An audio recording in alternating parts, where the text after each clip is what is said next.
phat zo sen ko ma chi chi bai ute nang na hong ze na nom cho me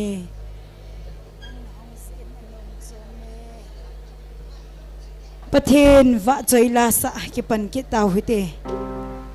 hallelujah a thau do tai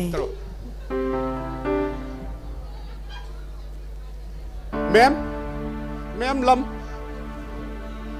ngô hello chicken bit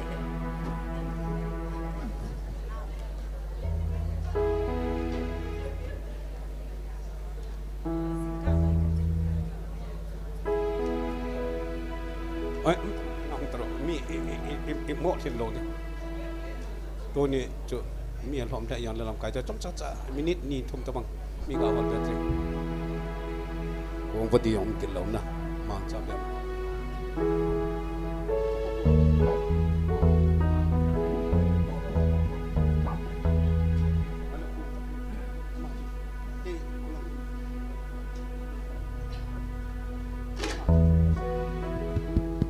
hello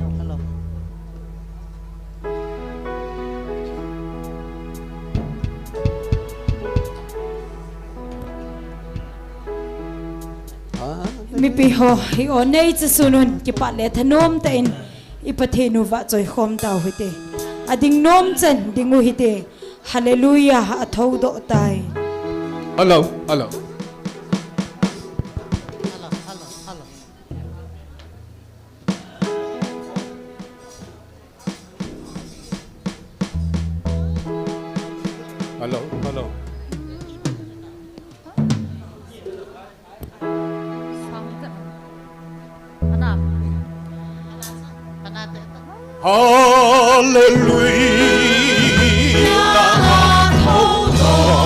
Sunga akal tai Jesu apusal tai thina daltan amen vantil o in azume athau do tai hallelujah ahinge thikin loading athau do tai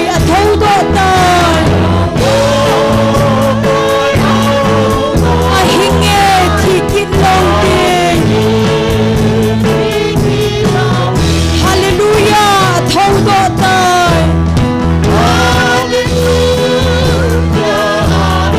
pakai chu lo pi hite het sa lagaw ahin sole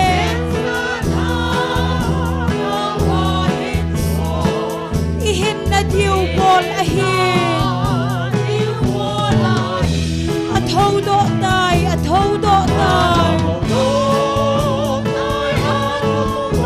avangin thim ichangoi athau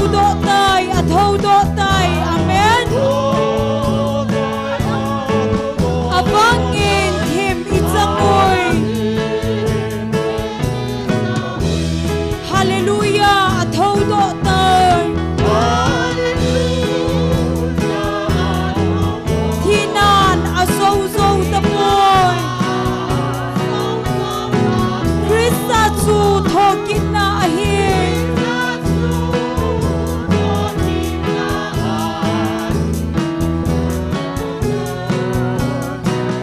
athau do tai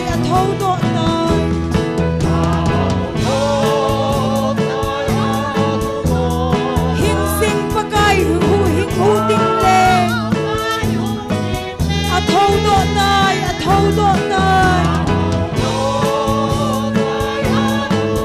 hing sing pakai hum ting le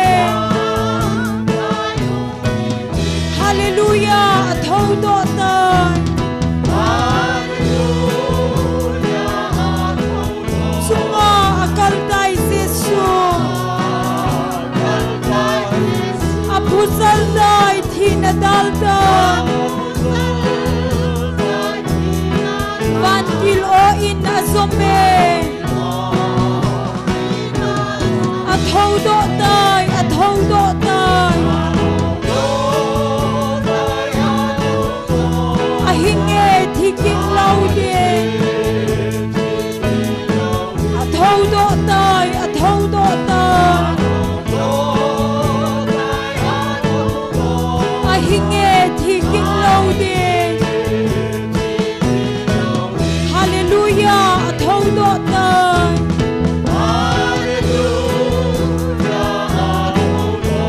Pakai chu lâu bi hidin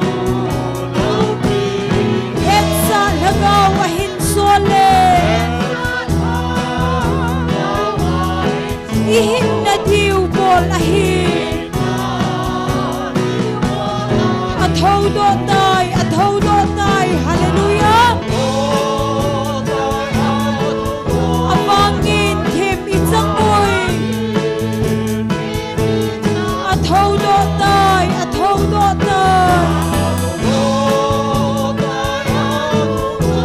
A vangin thêm ít giấc môi Hallelujah a thâu độ tai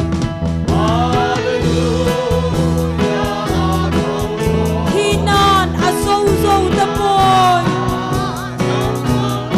Krista chu thọ kít na a hi Than a mi địa thâu điên A thâu độ tai Hình sinh pagai leng húc điên A thâu độ tai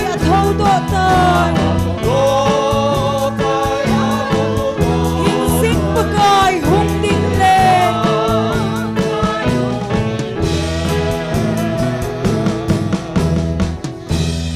Hallelujah Than thị ma lum a hi than dam pu Giêsu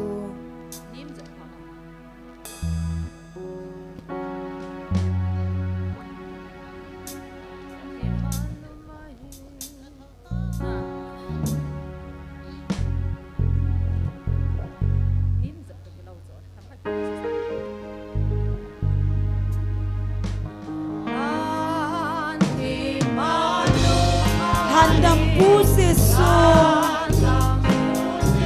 Ni hung hung ding nga in Pakai Giêsu Than na kunin a thâu tai A thahanin a gal te zovin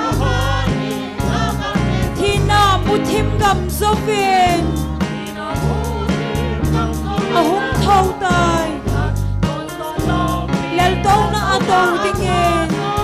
A thâu tai Hallelujah a thâu tai Alhan ngau mo a hi Han dam pu Giêsu Kul sing song mo a hi Pakai Giêsu Than na kunin a thâu tai A thahanin a gal tia zovin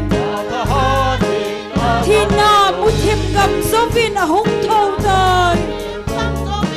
Tun sot lâu pi lel tâu na a tâu dingin A thâu tai Hallelujah a thâu tai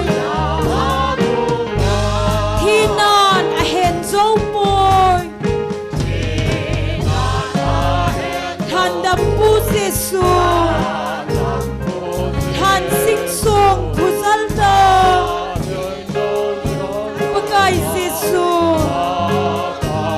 Than na kunin a thâu tai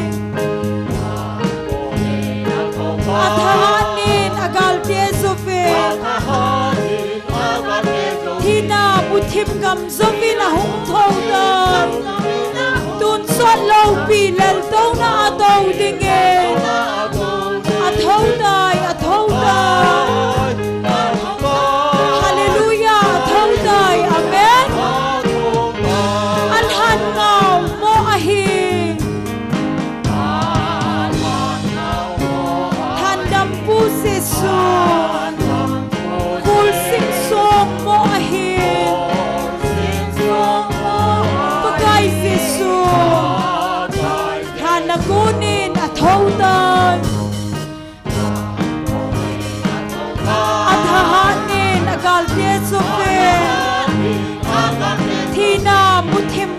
vi na hung thâu đời tuôn sọt lâu pi lel tâu na tâu ding en amen a thâu đời hallelujah hallelujah a thâu đời thi non a hen dâu bồi than đam pu se sung than sinh sung phu zal da magai se sung than na kunin a thâu đời amen a thahanin a gal te sofe thi na mu thim gam zovi na hung thâu đời tuôn sọt lâu pi lel tâu na tâu ding en a thâu đời hallelujah a thâu đời than thim ma lum ma hi than đam pu se su ni hung ding nga e bagai se sun than na kunin a thâu đời a thahanin a gal te sofe thi na mu thim gam zovi na hung thâu đời tuôn sọt lâu pi lel tâu na tâu ding en a thâu đời hallelujah a thâu đời thi na a hen dâu bồi amen than đam pu giêsu than sinh song phu zal da bagai giêsu than na kunin a thâu đời hallelujah a thahanin a gal te sofe thi na mu thim gam zovi na hung thâu đời tuôn sọt lâu pi lel tâu na tâu ding en a thâu đời hallelujah a thâu đời al han ngau mo a hi han đam pu se su kul sin song mo a hi bagai giêsu than na kunin a thâu đời a thahanin a gal te sofe thi na mu thim gam zovi na hung thâu đời tuôn sọt lâu pi lel tâu na tâu ding en a thâu đời hallelujah a thâu đời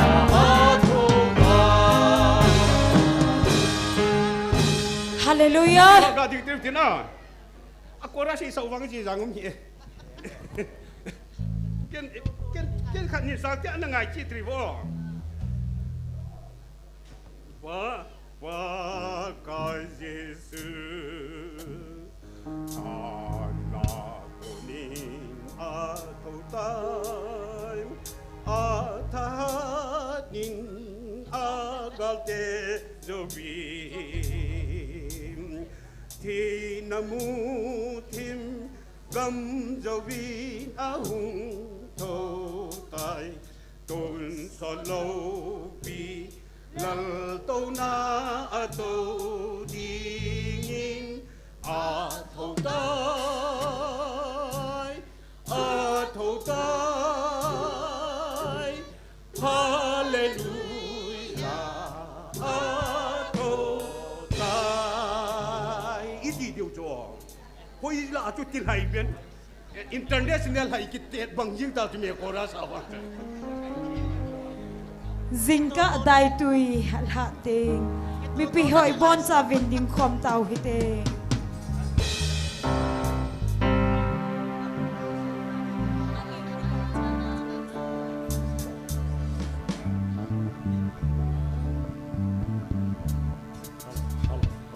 Hello. lấy chung na lo na san dai tui sin a chap teng a hit do so kit se van noi so sia ka sei le ven pakai chu a thau do kit dai van noi so sia ka sei le ven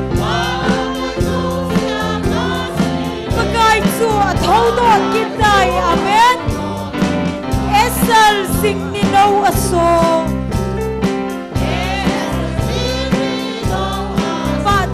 nam kim apa hoi sin lei apo asem mi hem lung alhai ze van noi zo sia ka sei leve pakai chu a thau do kim dai van noi zo sia ka sei leve chua thâu do kít đời sinh imu ping palep ho nal hau sa do upin hung leng do so upin lang pakai a thâu kít đời amen và noi dâu sia ka sei leve chua a thâu do kít đời và noi dâu sia ka sei le ve pakai chua a thâu do kít đời sing ka dai tui an ha te lei chung thing na lo na san dai tui sin a chap te do so kit si van noi so sia ka sei le ve pakai chu a thau do kit dai van noi so sia ka sei le ve pakai chu a thau do kit dai amen esal sing ni no a so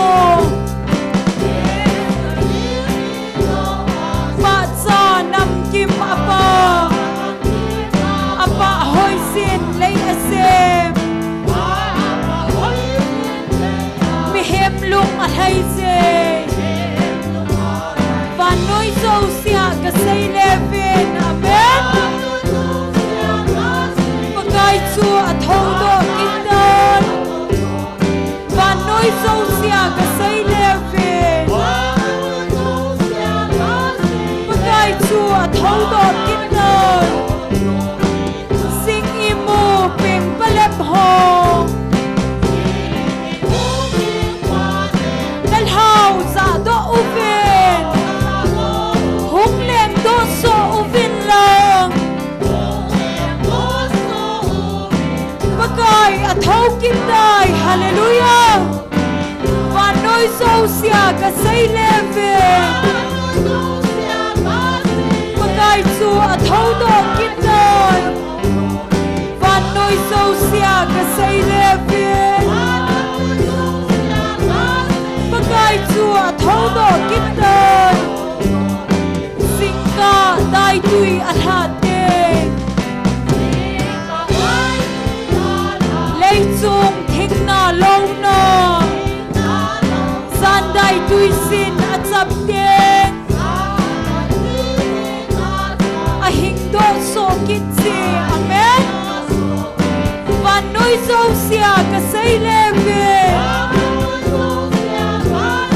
pakai chu a thau do kit dan và noi dâu sia ka sei le ve pakai chu a thau do kit dai esal sing ni no a so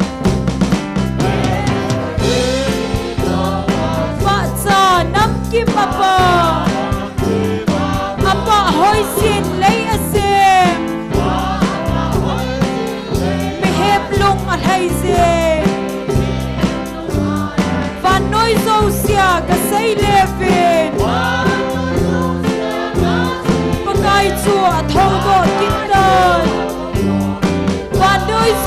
sia ka sei leve pakai chu a thau do kin dai sing i mo ping palem ho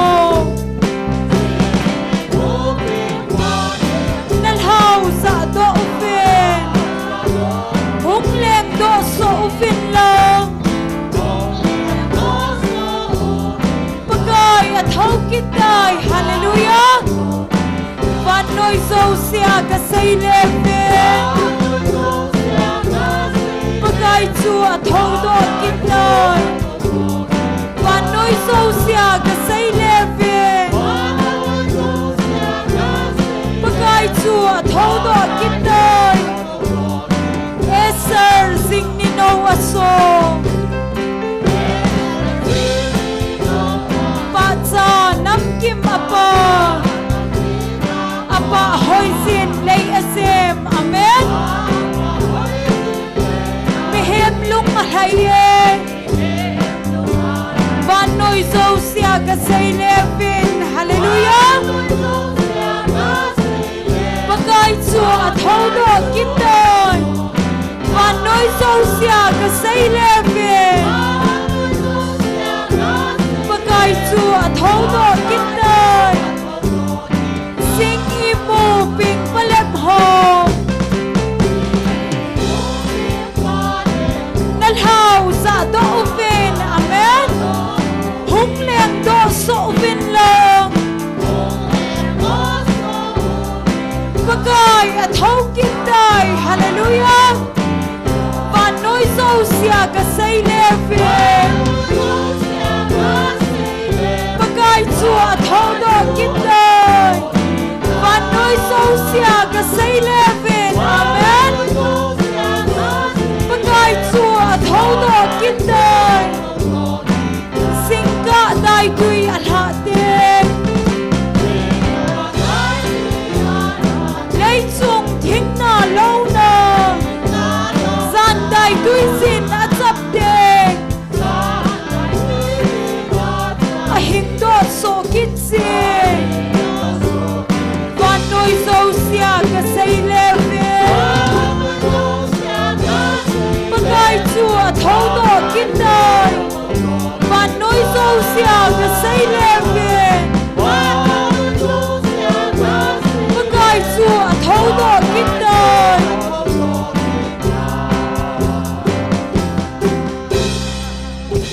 hallelujah pakai a phai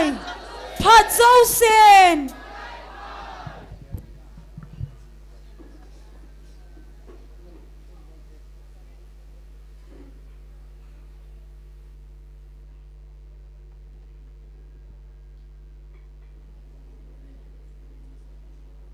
Pathian kam cheng date 14/7/2025 ni khwai ho pi now som ngale thum le som ngale li na he kan sim do nomen tawna jang in kop pai di wa he amahon cross a eil hat do na bo chu ke holding in a thing se ni adang ngai poi ati ve nang hon ngai phawin ku hi le hi chi cross a kiniam chan chun tunia ke ma kavil na jong ata san ngai aji chu hi chi cross kinep na chu lagawa hinding ngai chat na hebovin ko hile hi chi cross a kingai chan chun tu ni lagaw wa hinna dinga kavil naw ata sanu ngai a hi aji chu cross a ka do chu nata saw a hi pon cross a ka do chu thildang a hi pon na hin naw zong a hi pon na lagaw a hi bove cross a ngai lu na lagawa kahung hat do ai bo ve ko hile cross al hat do na kinep na neya ta san neya chun hi chal hagaw ngai lu na kahung vil na hi ata sana akisan angai je pathin thuing sim do nai nam pum pi wadin phat thei bo te han taw na in man na diwa tunin pathin evil now hi nam pum pi wading a he ata san thelo lai hozo sin ata san thena dingin pathin hinga tawnan man piu tina khat na hintin zani ni kho counseling class vel zakhala somni le gate channa mi zala som ngalam azawin lo thing ta en pathian la chapu evangelist puzang pathian amang cha in chaina min pathian thangwa na anane utin pathian ko ma ki pa thu seutin ong za ho zo san thakawa pil hin na ane thena yom pathian nga taw na man piute pathian man cha ala cha hod yang taw kin utin tuni hi vel ni khu zakole som lila ko chanai tai e ho hat na le e ho wang hi po en pathian e mapuyu pathian ngai lu na mapui na hi zalin pathian ko ma ki pa thu seu tin nang la ke jong hi cha pan la the am zalin jong pathian thangwa na anane ute tuni phat pathian thuai lam kai de evangelist sin kholam hu hi ding in chule ki pa thu sei na iso bi pao ben Twitter ama hi Twitter my dat sol Netherlands ho in Norway tu le tua hi uma hi in aloi nu isopino ichano inau nu bem hi in ama to online ana pangjing tunia chlai mun hiti le kalhung dam tia ngalala num ail honin tunit ang pha honin jani ang counseling apangonin aloi nu hin asayo si chu abila thu pia oya puin khodam ta ata san ho ichi chi ti ho khodam de ti yong la asay pi jan dop ji he isopino zong aha pan mama jengin loi pa kho sa dan chu jani council chun panalaun muina men pathian thangwa ne peven ama jong chamcha ki pa thu seina ne ding Dr. Hagen in e hopawa ele do pi de in chule pathian wa chela setting hi nu hoineu nunga momoi nunga wa si nunga jam hoi amo chenga ko na pathian wa chela inangai de hi theidan chin to kan phon do chang zo se program zo se pathian nga taw na mangoti upamang nevin taw se nei nei pi vintin pathian nga taw na mang so ke taw te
Hallelujah, hallelujah. Kaki pa ve pakai tu ni san gian hang ma thu pi dung zuya.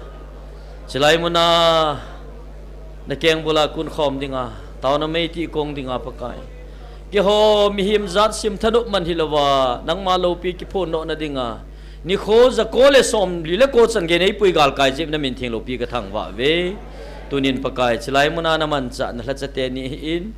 Ata sa naman cha gol hang nek roba na hin. Bon sawa nangin hagawa na sundim jing dingin na koma kahin tao pi ve. Silai mo na hatsa at le khut le kaya nga pang hozo siyaw nangin na ikit hupi di na koma ka tao ve. Tunikin gon patsom sa kimansa na sungwa. Nangin nalagaw ting ta tilbol tina katsa na yung piwa. Pan mun hin loading zo se va chela se hen lang. Kipa tu hin se ding hen lang. Na tu ay ho limpidiw na latsa nuhin na bon. Sawa nangin na din pidi nga. Do ka nga to hozo si jong kahivin. Nakot tata kong kilhan doso kay wa. Hat sung nung kapag kayo nazar je shumina na ko makataw ko mo hi.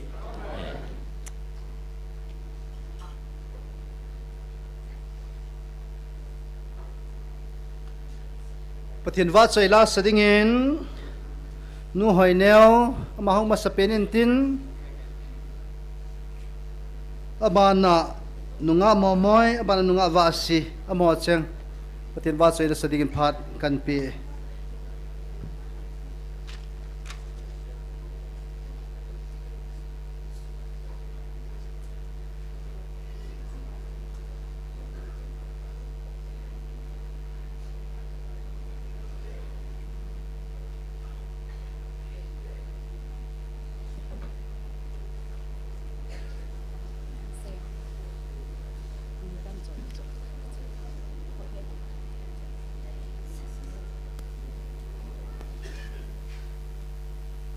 Hello, hello. Pathin va choi la sa thai ding adam na ipi hona pathin ka thang va in tu ni ni kho. Hello, va choi la ngai ta ta jong le. A thau tai ti la choi sa hu ne. Him tha con.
Noi nang din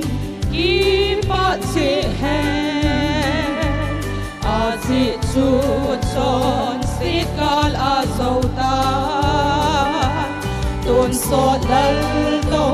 na to ding in ana ko in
Pathin va chaina dingin ke dingin na lupe ne pakai tilain sange.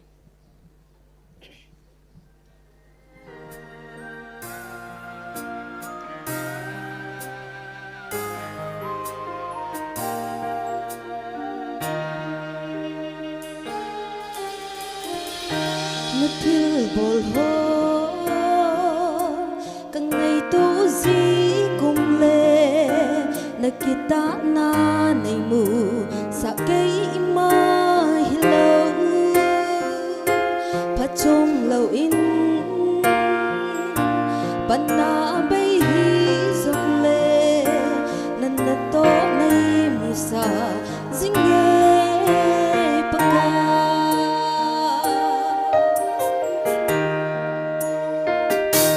Nathil bol ho kang ngày tu di cùng le na kita na nay mu sa kay ima hilaw pa chong lâu in pan na bay hi dòng le nan na to nay mu sa ding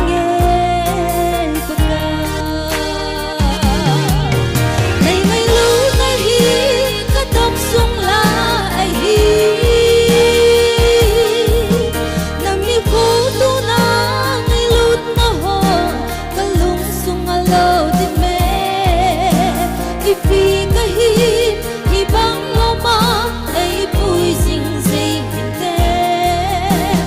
di no na lu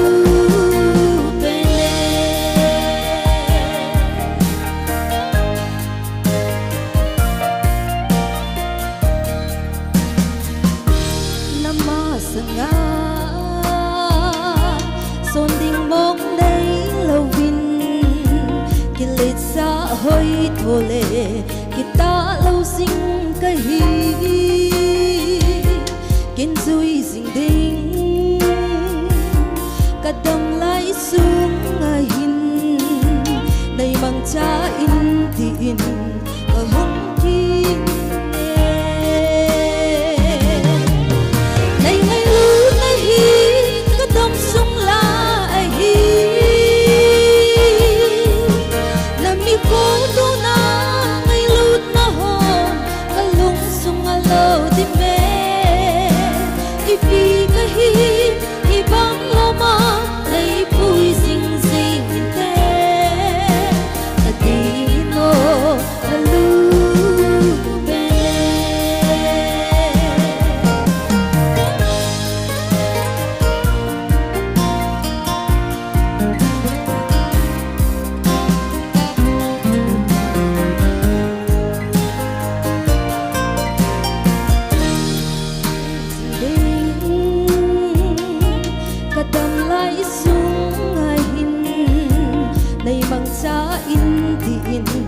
ka hong kilhane kaya kunin kilanghan na to hichu kangai sang pen til dang sangin nay ngày lu na hi ka tam sung la ai hi lami ko tu na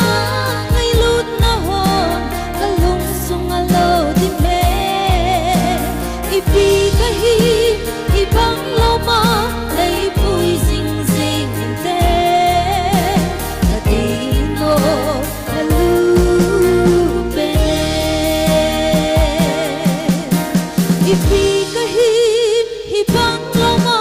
nei pui sing sing te ati no na lu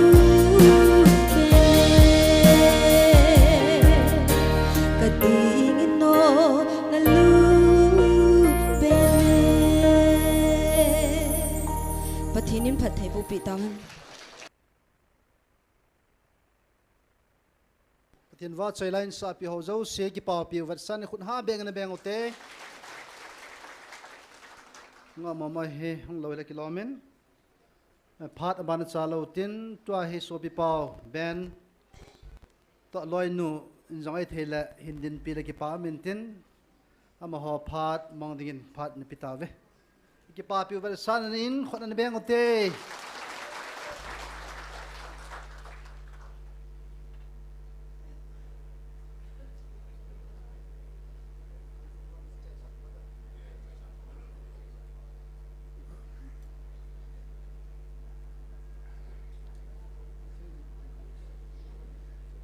Check, check, check.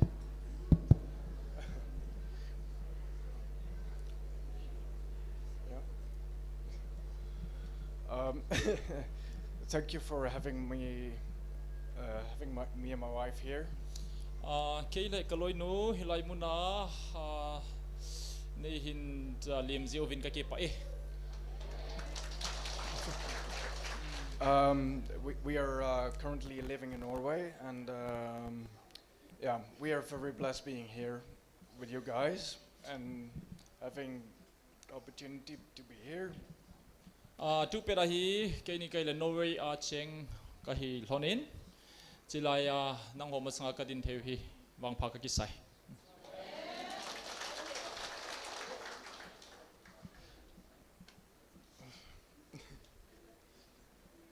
It's okay, Ben. I'm very emotional, actually. It's okay, it's okay. So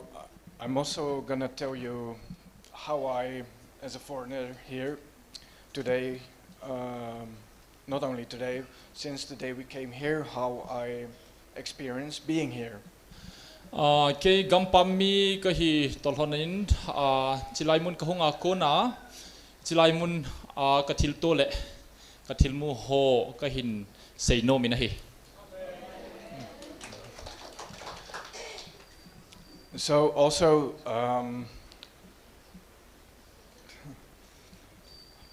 yeah, like I said, I feel very blessed being here, and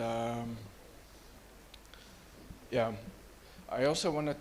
tell you guys a little bit about my testimony. It's also related how I experience being here. So, Okay. Kasi mang bangin kay chilaya hong hiwang phaka ki sain hichitol honin ken jong ka testimony ka hin kho tu sim them khat hichilai muna ka to ho to ki honin jong ka hin sei no me. So in 2019 I got very ill, and I was, for my feeling, I was very close to death. Kum sang ni le som le ko chun nasata in kananain kay magel dan chun thi na to nai cha khan kana umetin kar ki gele. So at that night, when I was feeling at my worst, at my lowest point in life, it's okay. Chini jan khat chun ka hin khu anoi nung pen thi dimong mong di din munin kana chun. But back then, in that fateful night, I started praying to God for the first time. It's jan chun akhat ve na dingin pathen henga katau tan he. Most of my time I've been following a very different religion, and it never ever helped me with anything. Hichi masang ka hin khumandan chui le pathin ho dan chi za chom in kana ki mang cha in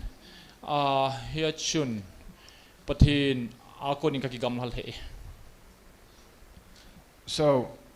at that night when I started praying to God,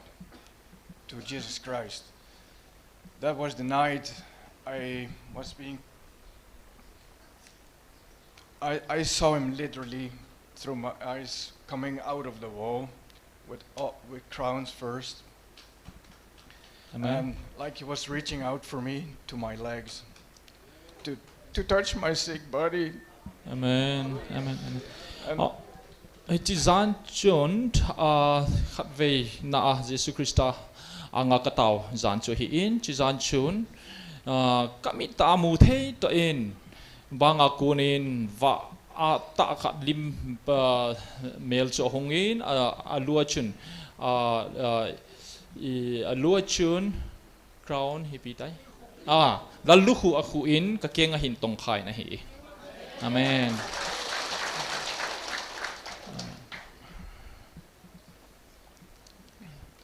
And yeah, from that moment, the moment I got touched by the Lord, it did something incredible to me, and being here felt exactly the same as that day that I was feeling that I was about to die. Amen. Kapakai Jesuin Chizana Kakeng Ahin Tamha Chun Kachung Ahin Tilkidang Ta feelings Masanga Katu Halo feelings Kanayin.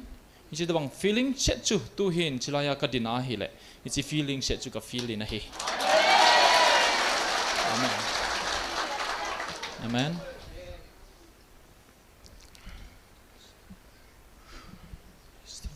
Amen. So, when I came here for the first day, I noticed that same energy, that same power, and also just by following GMFDI together with my wife online on YouTube, we saw also that Nick Robert was laying here. Amen. With the Holy Spirit within him. Amen. Chilaya kahung masapni ta azong chun. Tha nasata kadam lowa ay kitong katha ta chunay tok ha chu ka feel thayin. Nichi tol hon chun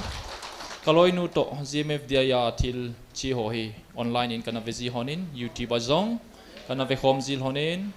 So pineg robot sungal hagaw tim sera chilaya akizam hojong suka muzi honin kana vising honin ahi.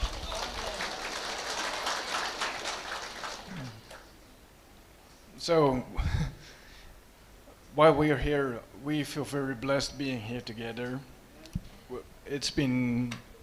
about 15 years for my wife that she's been here. So it's also a very emotional journey for her to be here for multiple reasons, not just being here, but also other reasons, personal reasons. Chitol hon chun kei le kaloi nu jeng zong ta khat achilaya khong khom thei honi wang pha ka kisale jeng honin kaloi nu zong chilai mun aum lo na hi kum som lenga lang a hi ta in tu chunga hong hi wang pha ka kisade sirove.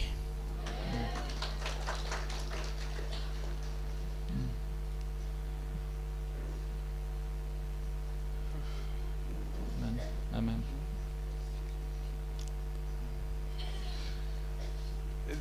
It's also very beautiful that I'm married to my wife, of course, but I also know that she is part of the chosen nation, the cookie people here. Amen. Praise the Lord. Praise the Lord. Praise the Lord. Kizong kazinu hitabang. Mel hoita zinu kanehi wang phaka ki salhe zengin chuteng le hi che tabang pathin nam de len te chanu zia kanei jong wang phaka ki sai.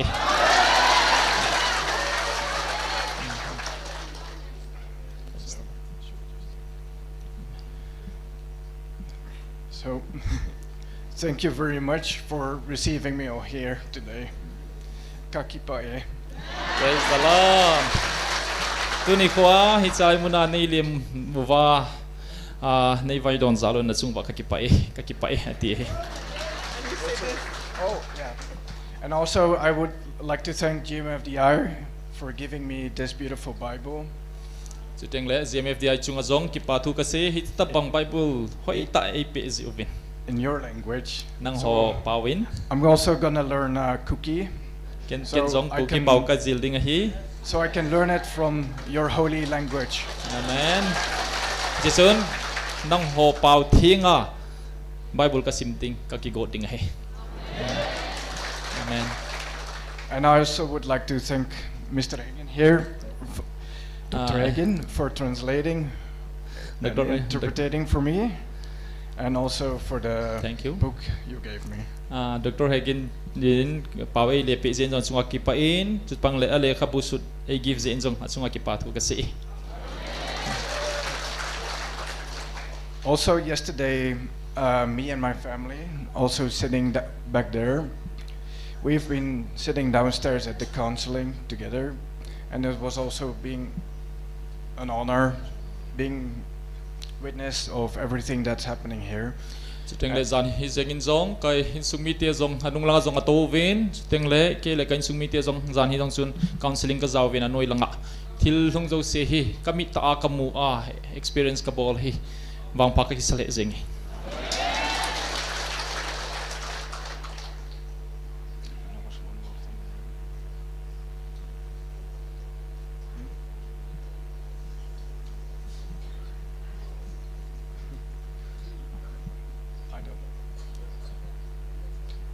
And this is everything. Just thank you for having me here, people. Icheng hi hitantin nei ke chilai nei din sa zalvin avel gi patu kasi. God bless you, Ben. God bless you, Ben. By the way, Ben's wife is Bam. B&B, okay? Ben and Bam. Thank you. On behalf of GMFDI and all the people here, Ben, we are honored to help you and may God bless you, the two of you. May you be a blessing to many. Kipai.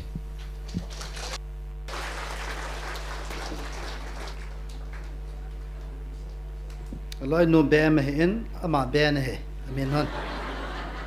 chule loi no sopino chano now no he chulai es komun nom khusung mi he ti jong kan phon do nomen tunin ama to auno asopino u cho chong ama ni Norway a umen honin GMFDI tibukim lo ho inisa o hicha tin zo se ko ama ni na cho e cho pe we tunin chong ke pa pusi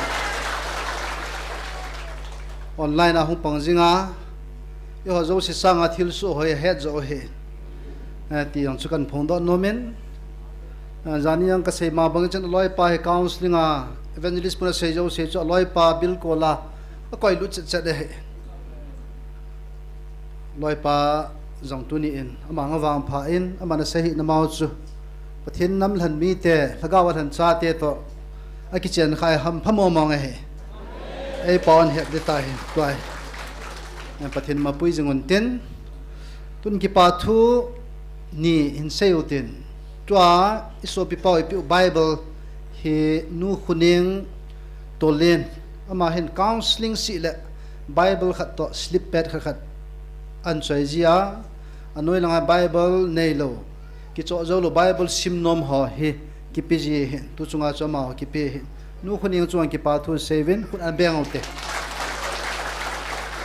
chule tunya hi asu sunday a hi tol hanin evangelist tenin thei tui to ne thei cho pi wen evangelist nun thei tui cho pi deu evangelist puin ne thei me ding cho pi deu he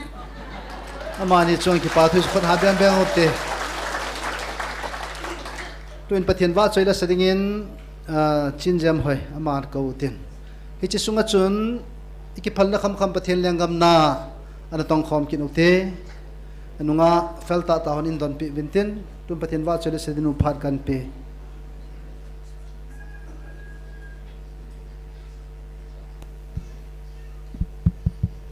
pathin wa choina la living hope tila choin san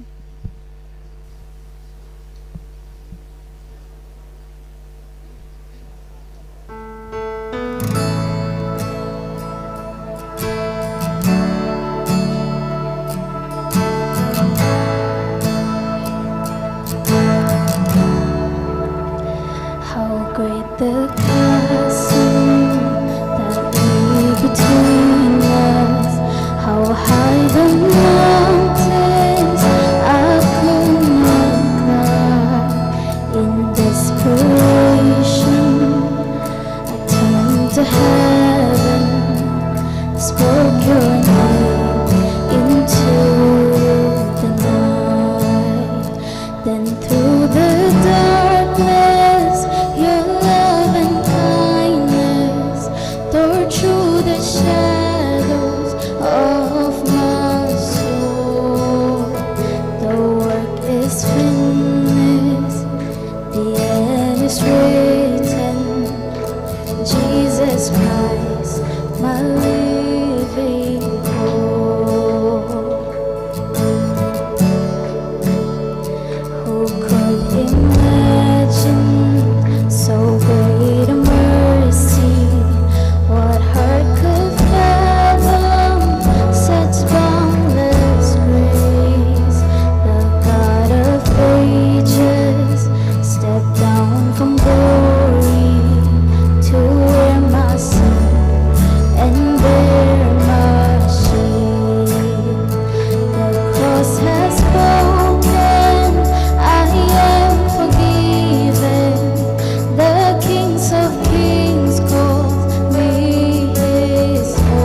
Christ, my living hope. Hallelujah, praise the one who set me free. Hallelujah, that has lost its grip on me. You have broken every chain. There's salvation in your name, Jesus Christ, my living hope. Hallelujah, praise the one who set me free. Hallelujah, that has lost its grip on me. You have broken every chain. There's salvation in your name, Jesus Christ, my living hope. Then comes the morning that sealed the promise. Your very body began to breathe. Out of the silence, the roaring lion declared the grave has no claim on me. Morning that sealed the promise. Your very body began to breathe. Out of the silence, the roaring lion declared the grave has no claim on me. Jesus, yours is the victory.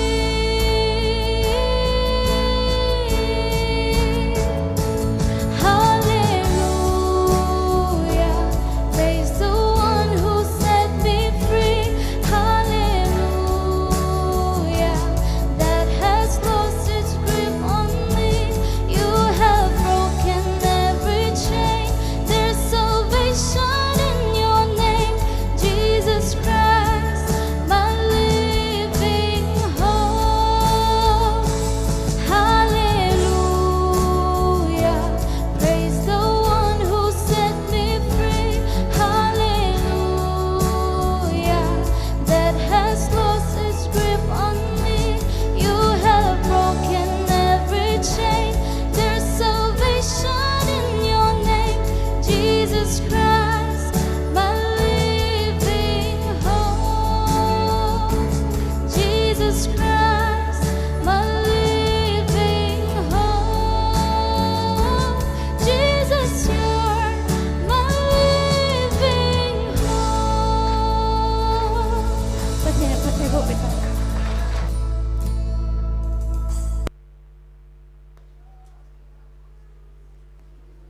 chân hậu cho số bị bao ben chiếu tel in a het thế nên à ta sắp blind sa sa hen mà chọn cái bao thui xem khuôn anh bé bị kinh hậu tê bắt thiên kí tổ pin apoma à chạy na chân ghê phát mang đến evangelist in khulam mà phát đi tao về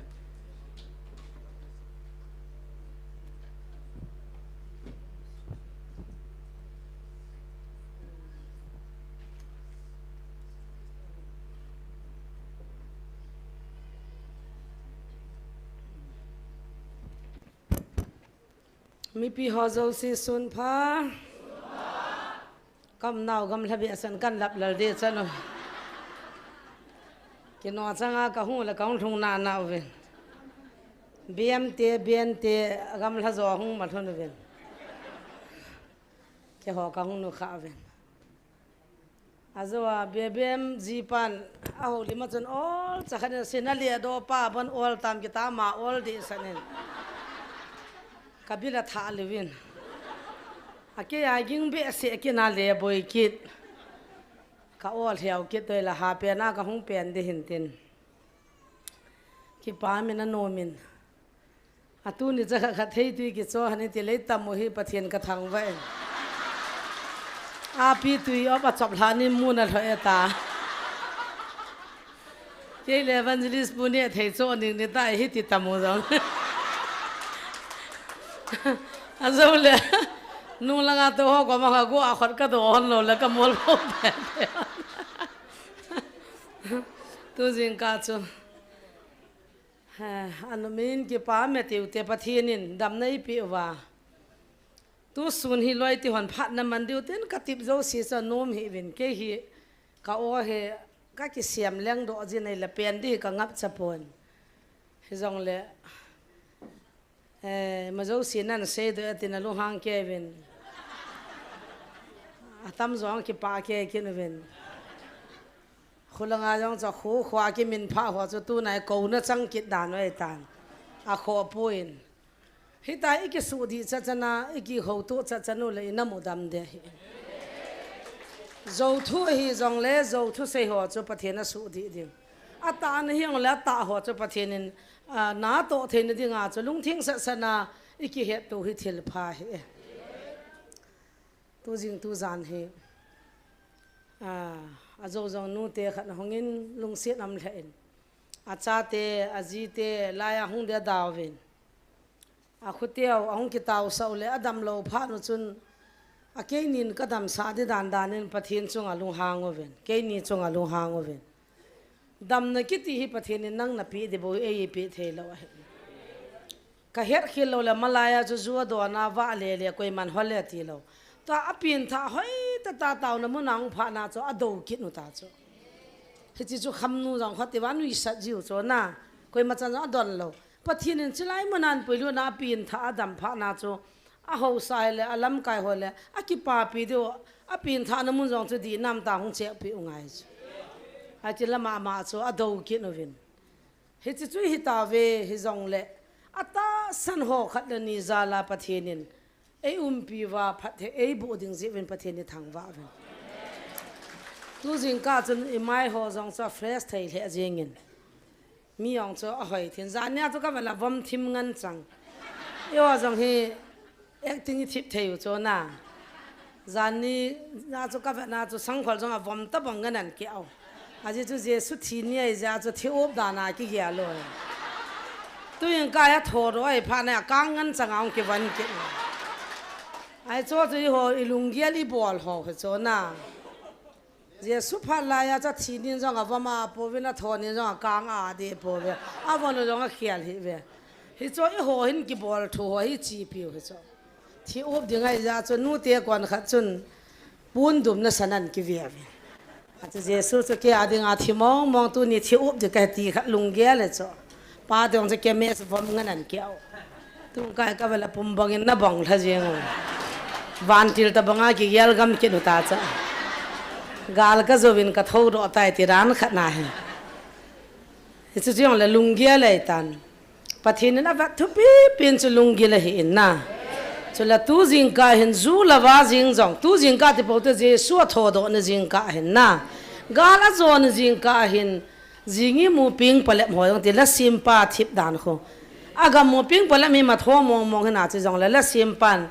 jingi mu ping pale na tha za do vin hung leng do so ta ven tia aga min pha kho angai mong mong in sa pa wa jong kol pa jong ping pale mi lo de che wa kan nu lam pa sa pa ho ke dong la mang chan jong mat pha hin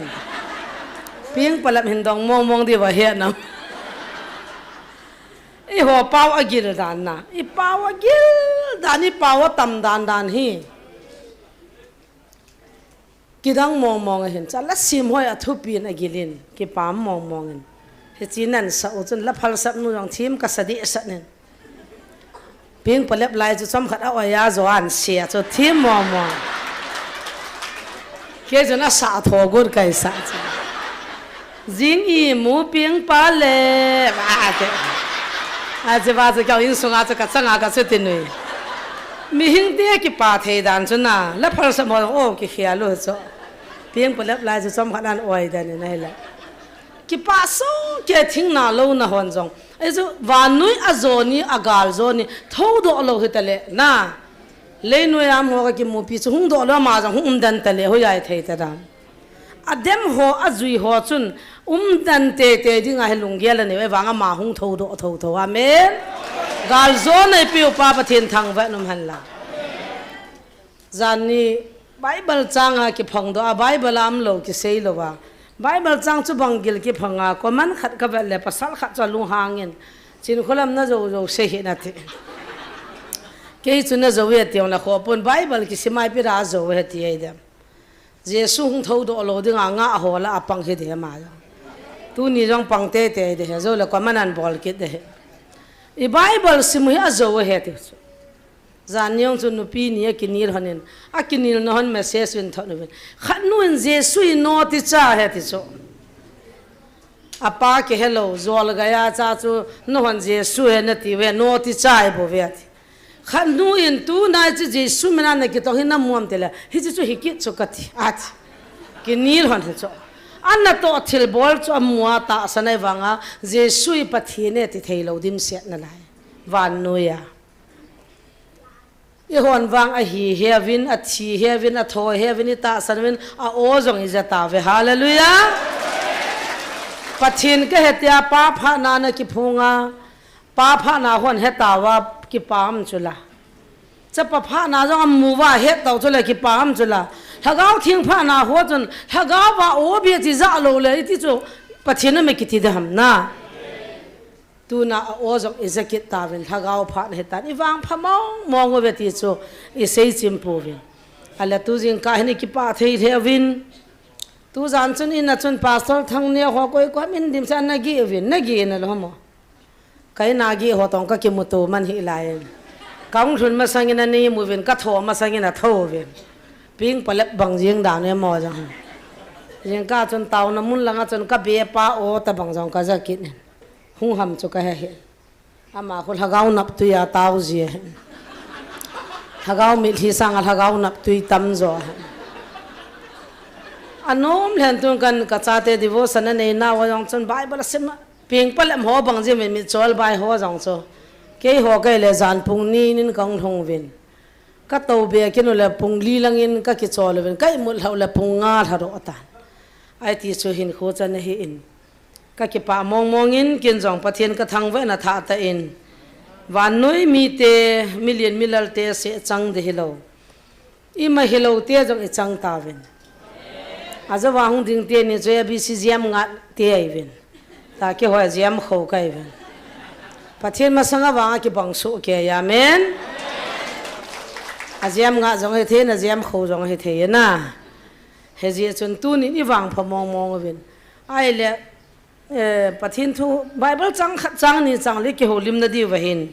ama sata hin ki ngai lu na zalin thu do neu cha ne nge na pa the nan don bula ka ngai no men tu jing ka hin Jesu a tho do tai ti chu I ta sanu cho na ale a tho do ai koi hona ga mu ma sat pi nam ama sipai full pension he ta khanin dam pa chu full pension ya o khot dop dana che het de jeng ken ka he kamat do chat ne half pension ho jong ka hen full pension ho jong ka hen mi pi la hwan in sei vo nu te hon koi ho van mi te ai le la nga hwan in sei vo ha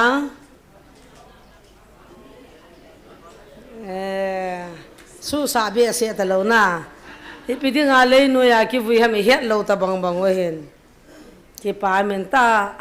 kanu mang to pension pa he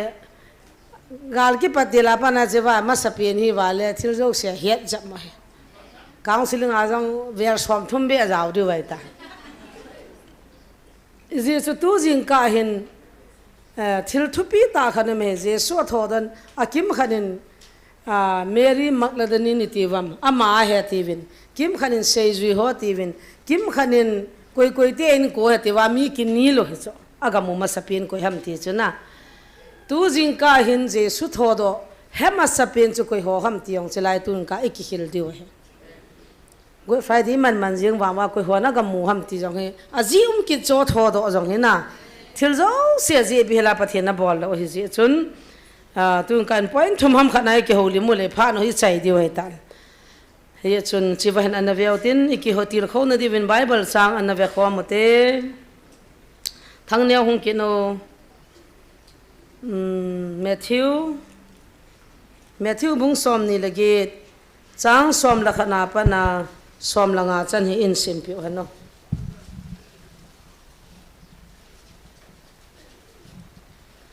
han nga ho thulut chuzovin amma ho achiu chun santria ding ho abang bang khopi sunga ahungun thusu chanjo se chu thempu pi pui ho hinga ahung hludun a he chuin ama ho upaho to agi khomun agi ho tu zovun sipai ho chu sumtam ta apevin azawa ka imut lanovin asayuite ahungun agumang tawe tivin hese thu hi gam vai pun aza ahile ke hon ama hozol lung ting nang ho lung all mo sa po vinge ativin he chun ama hon sum chu akilaun ahil bangun chun abolta ven he chule hi chi thu chu judam mi hola aki sei son sonin tuni gejin aumin he pa me ba ke sala ki pa me pasal thang ne nan simla ki chi di sa ne ama jang hu juda ho hele ki lo me aki chi dan dan he chila tun in ngai leo han chu zo vina mo ho chi vina ti ta chi phat la ya jesu thu sim hi ahung ni apin nya pa na boyu ta cho na van noi hi ama hung ping de tia jong leng ho boi tau apin ding ada dan dan ole a hu phul dan dan ole ta san lo dan cho boyu cho zama pin ding ja chapang ja nam kha jong thi lo ai le van noi hu do dinga hunga jong hi boi ki nu ta chu juda gol hangai bove pathian ai poi ama he ki pathian se ati wa he sinwa he ta chu boina mai pi jing hi cho ai la ma hin thiding ni thum nia tho do ding eti hi chi jong hi adem ho hin a thi ma o cho a ki pathian se in tho do mong lo ding thiding tho ta lo de ma juda mi mong juda gol hang mong hi ati etu jesu ki ti hi amina tamana tamahin na ai wanga i ho ni ne yo tu na i ho hin nazaret jesu ki ti he ya tu jesu dang ta banga cha gyal kha je wa am ho ta bang ding a cha na gyal lo hin ama an hi ta poin ai le chi wa athia jong hin santari ho ke ti security ti ram gan ho chu atai ti dan no chu tu na museum ho lo le mla gan ho jing jong khu hewa thin la jong na sata mystic mong ai ta a khuti la dang hoi ti da dam na mi thin la jong han sung langa ki tung da phone me a lu thwa min ting gole ke choya phatta ta han sung ho ga na bole kun gari agu le muta hai koi pi choi ro le muta hai he chiwa kho ka hat na pakai ti khat aboi pia channel khat khuti to to hi hichilai khanga security ho cho atai di dan dan chuna pop tai na tai diu cho ato ka chaw jong ki thlem hi veta hichipa hin pathin ka hi ni thumnia ka tho do de ti thowam tholam ta he wa phatata than kho atu duty apu so aile asei ma banga thinan hen zo talo ineyo nazaret jesu ipathinu cho than kho a ko na hung do ta chala amu ta cho amu vai cha chu corruption hung ke panta chu corruption hi jesu khang lai ne ke panta chu to ai lungdan ke wang wa na to ai lungdan ke ma corruption so na ne ke panta chu ki bung khan ki lang khan ki ta lo na ki to monong so na ne ke pan do ta chu hi chi wa hi santar ding ho chu khupi sunga thailu no wa lam kai ho upa ho cha ki mu pi wa asei ma bangin hichipa hi athau tan iti ding hitam atiule lam kai ho chun sumtam ta api uwa kalu ru ve te kilom chona duty kha chanei mu thei ti ne cho kana I mu vinai le kai mur ka win jesu sei zui ho cha hu win apu mang ta ve ti leo chun mi hon ta santan de dewa zo ki hilo zo ki hil na de wa chu suma za o chu sumi pi khota wana sim do se hom kalunga hangji tu na ta sana pul ho aboi ho jong sumji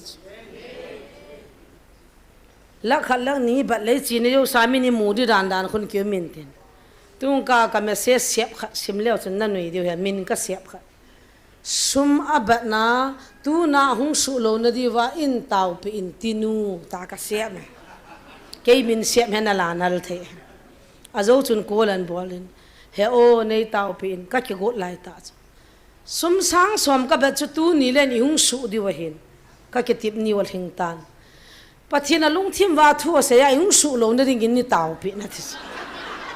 น่าสมองมองปะทีนั้นจะกินกันนุ่มมากกับคอนโทรลดีดานอาจูนั่นละไอ้เลยนะสาดจะไม่ปีตาวง่ายมกติปีนกะจีป้ายองกะเฮสาคิดเราเฮโซอันติคิดจิไลกี่หาสิลอยปูจวนอินจานสลัจีนุ่มหัวจ้าปัสสาวะตูนักลัวลูบเฮติยามอนะปูนัดปีนขัดนั่งซะอยากจะเดินหัวหน้าปนันหัวจ้ากันเทกิโตเฮติวโซเกี่ยวกับนัดจีเทโลจีอุเฮกัติสอีเปียกยาลาจีนูจุสมบัติน่าละสามบุยจ้าละเฮดิโซพัฒตาวาดิงสมาฮอลสาโลดิสมอามามิดมอจีอาจจะชาติสกุลกันเนี่ยเดิมโลภานาสังสมบัติน่าละอาสาในเดือนนี้เราตัวน่า society เขาจะสุดงาหงเดียวอาจจะกิจอาจจะหงโลนุดีวินนี่ตาวเป็นอะไรเลยเฮ้ยจะให้เทโลขนมตาจะตาวในวังอ่ะปากกายนั่นถ้าจะนูก็จะนูวินสมบัติจะสุกวินเฮปากก็สุสาเห็นตาตาวดิโจปะเทียนก็กุมนูมองนั่นดำไอ้โจเพราะว่าให้กิจงไงบ่เบี้ยกี่หัวเฮสมลักขมูดินหงตาวินนั่งจังสังสมเบียนนับปีเงี้ยที่จุ่มเหล่าให้เจียง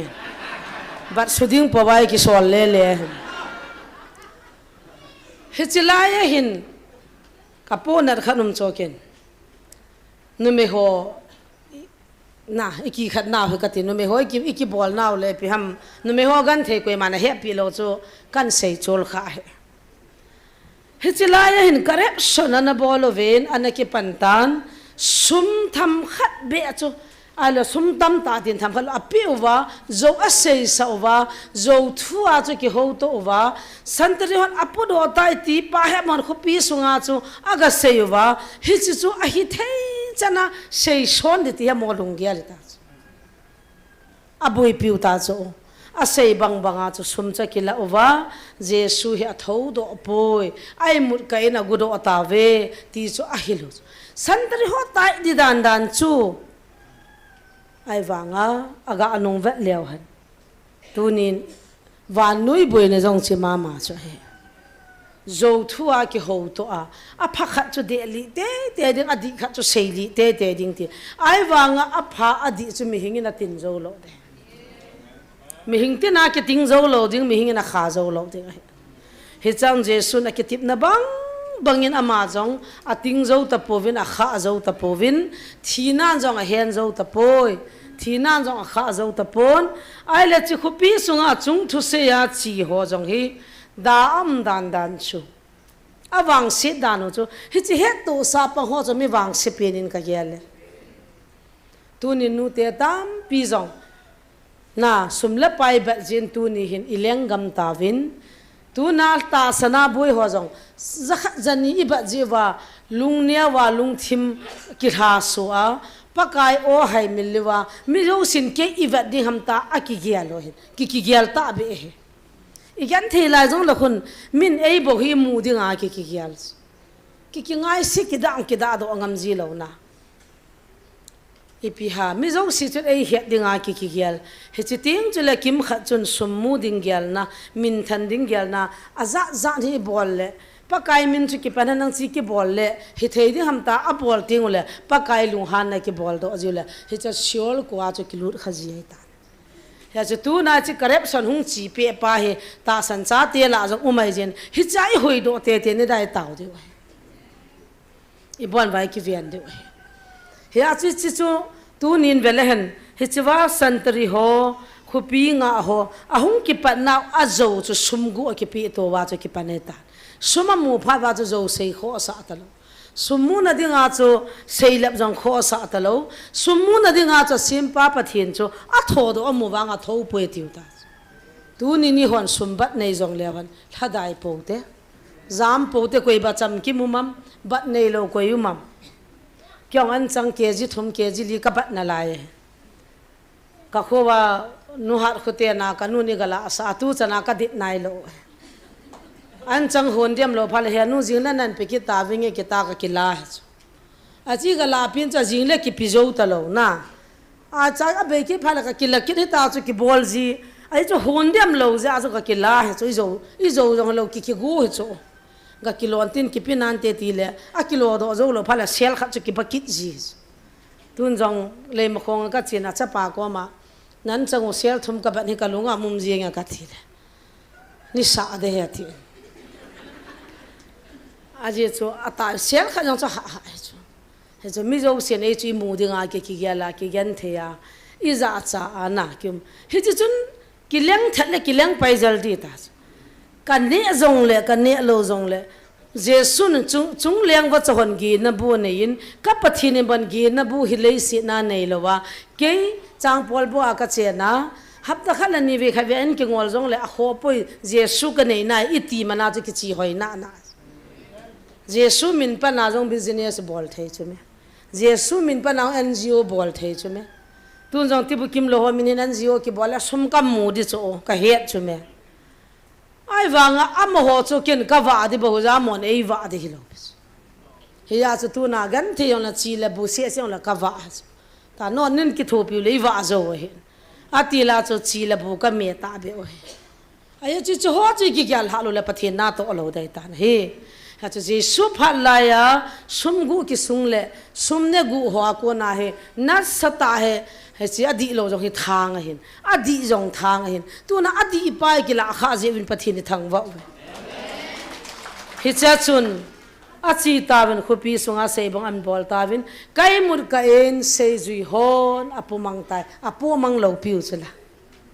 ala hi chi thu chu aung ki sei son en tu ni ge in ipetiam zuda hola a dan tai ti a ki sei son chi zo thu chu zuda hola am tai ti he chu zuda hon tu na je su hi pathe ne he ti lo pi mi hing zuda gol hang je soi bo ve pathe nei poi tu na facebook whatsapp ma hilai bible pho lai ta wa zo se hin zong wi cha ta mi hin howa comment hin bol ho khun je sui pathe nei poi ta pam ho ya chu puna ji hi vin kati nu te ho jong puna thei le vin ka u te ho jong puna thei le ji vin i pi de nga cho na puna na tu na kan sei kan sau chu zo hi le nei taw pin lang nei pho vin lang pathin thu die le na kila di hin puna hi vin ne kati hing jing pathin su khil nei lo pa ban hi bang lom lo ma ki bol hin na mu lo akai lai wa jong amaya chila sit khumu na chil hin na lai cho noi se ta chila sit khum wa ai su khil jong lo cross apuna apun ho diang lo na chon se ho ki thana mun a ki cha ho sate ina jut be la kalung dam nan ta kan gyal to cha jila pathin jong ka lung hang ji a cho ho sa pu thu se la ga la ya ki va pi the hilo ikino pe ta ki va the lo ka ho sa pu vini pathin jong ga lai ta ki va pi the he ei kino to ma no to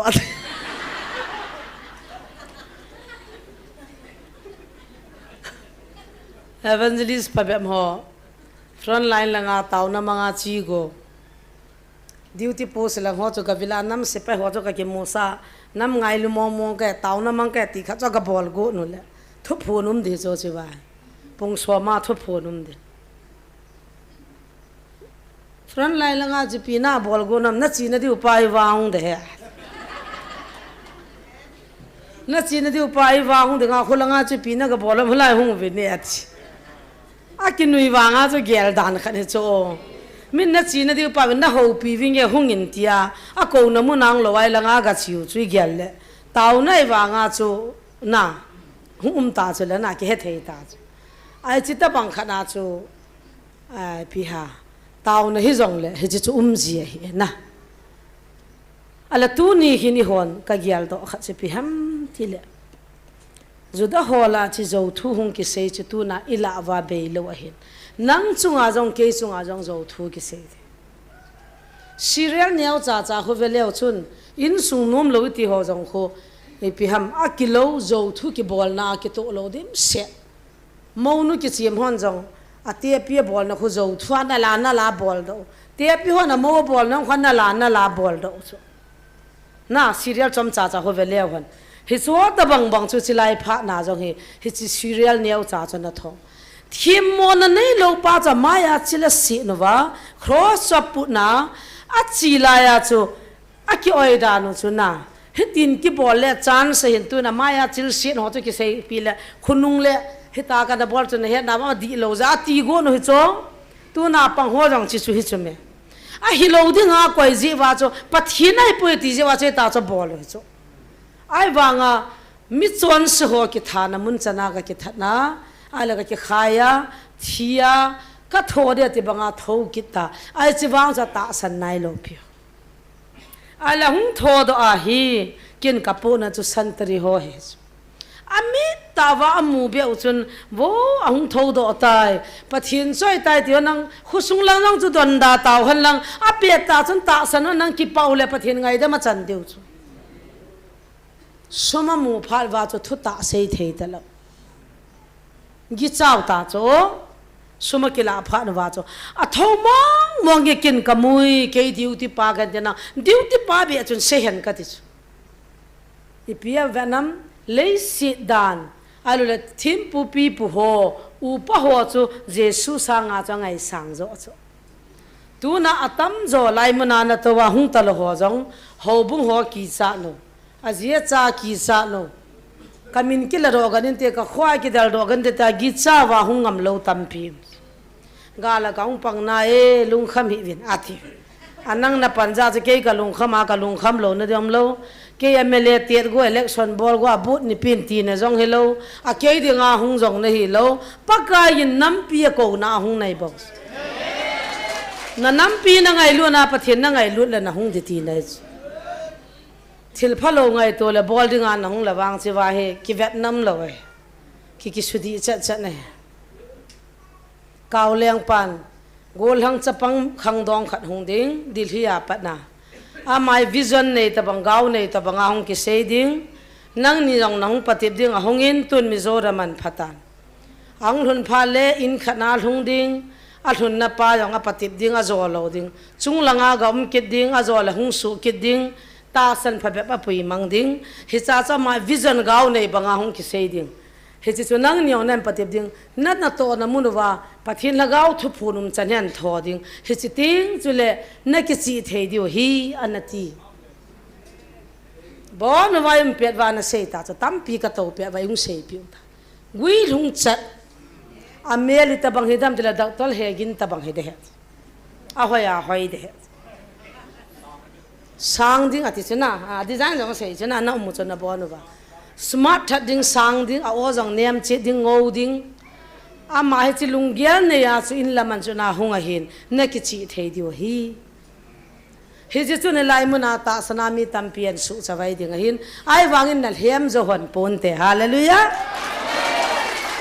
ke yung ki pati ma sa pe ne he na taw pi nge ta ka nup lo ka cha pa ba na taw pi go na nom lo evangelist mo taw ka nup lo he a ma ni taw pi ka ngai po ve he chi sang chu neu pi nei taw pi la ka nom zo ai thile am a ki sei salo kha chal hum la nam sipaya ki lep khat hong ding nam sipai khat nang ni na hong attack ti naung lep hon ding ata san ta banga zo hong sei ding thil se a bol gut ding hilanga malanga hong tau ding pistol an ki choi ding taw na mang banga ki gel ding mi khat atal get ding hong ding namat do chat de het pathin ka thangwa ji cho sei lo ding na sei de na ti jivin sei do ding ame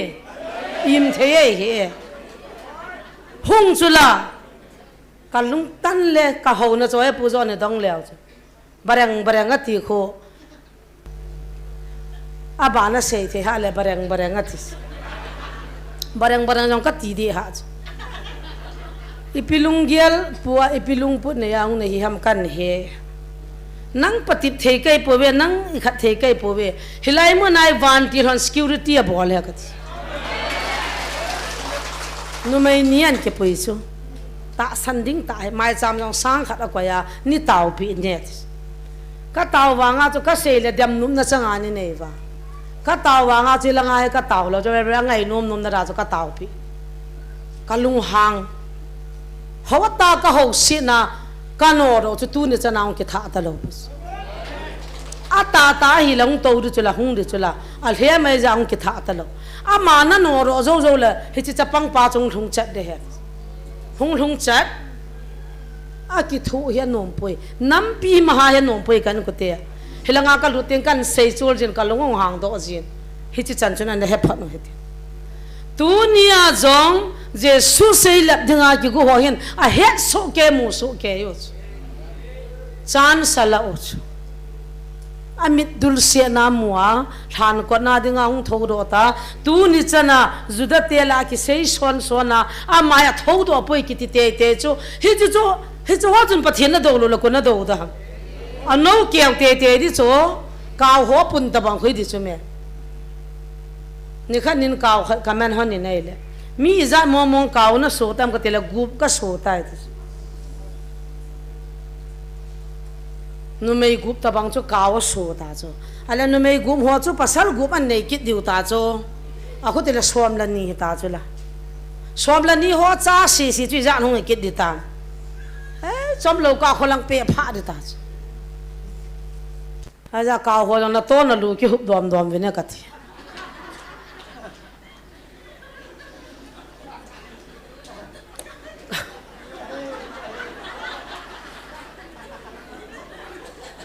kama tanji so ai chwa me pathian thu se le hi chu de mo wa thilha no chu pi pa mi ho ham ka ti so na a mo ho dinga lai la ga me ta banga sa hi so ha de ma de mo ta mi pu ya hu wa lai mun zo na hung tau chu ani ka ki se ro da jan ni khat vin ya hu chu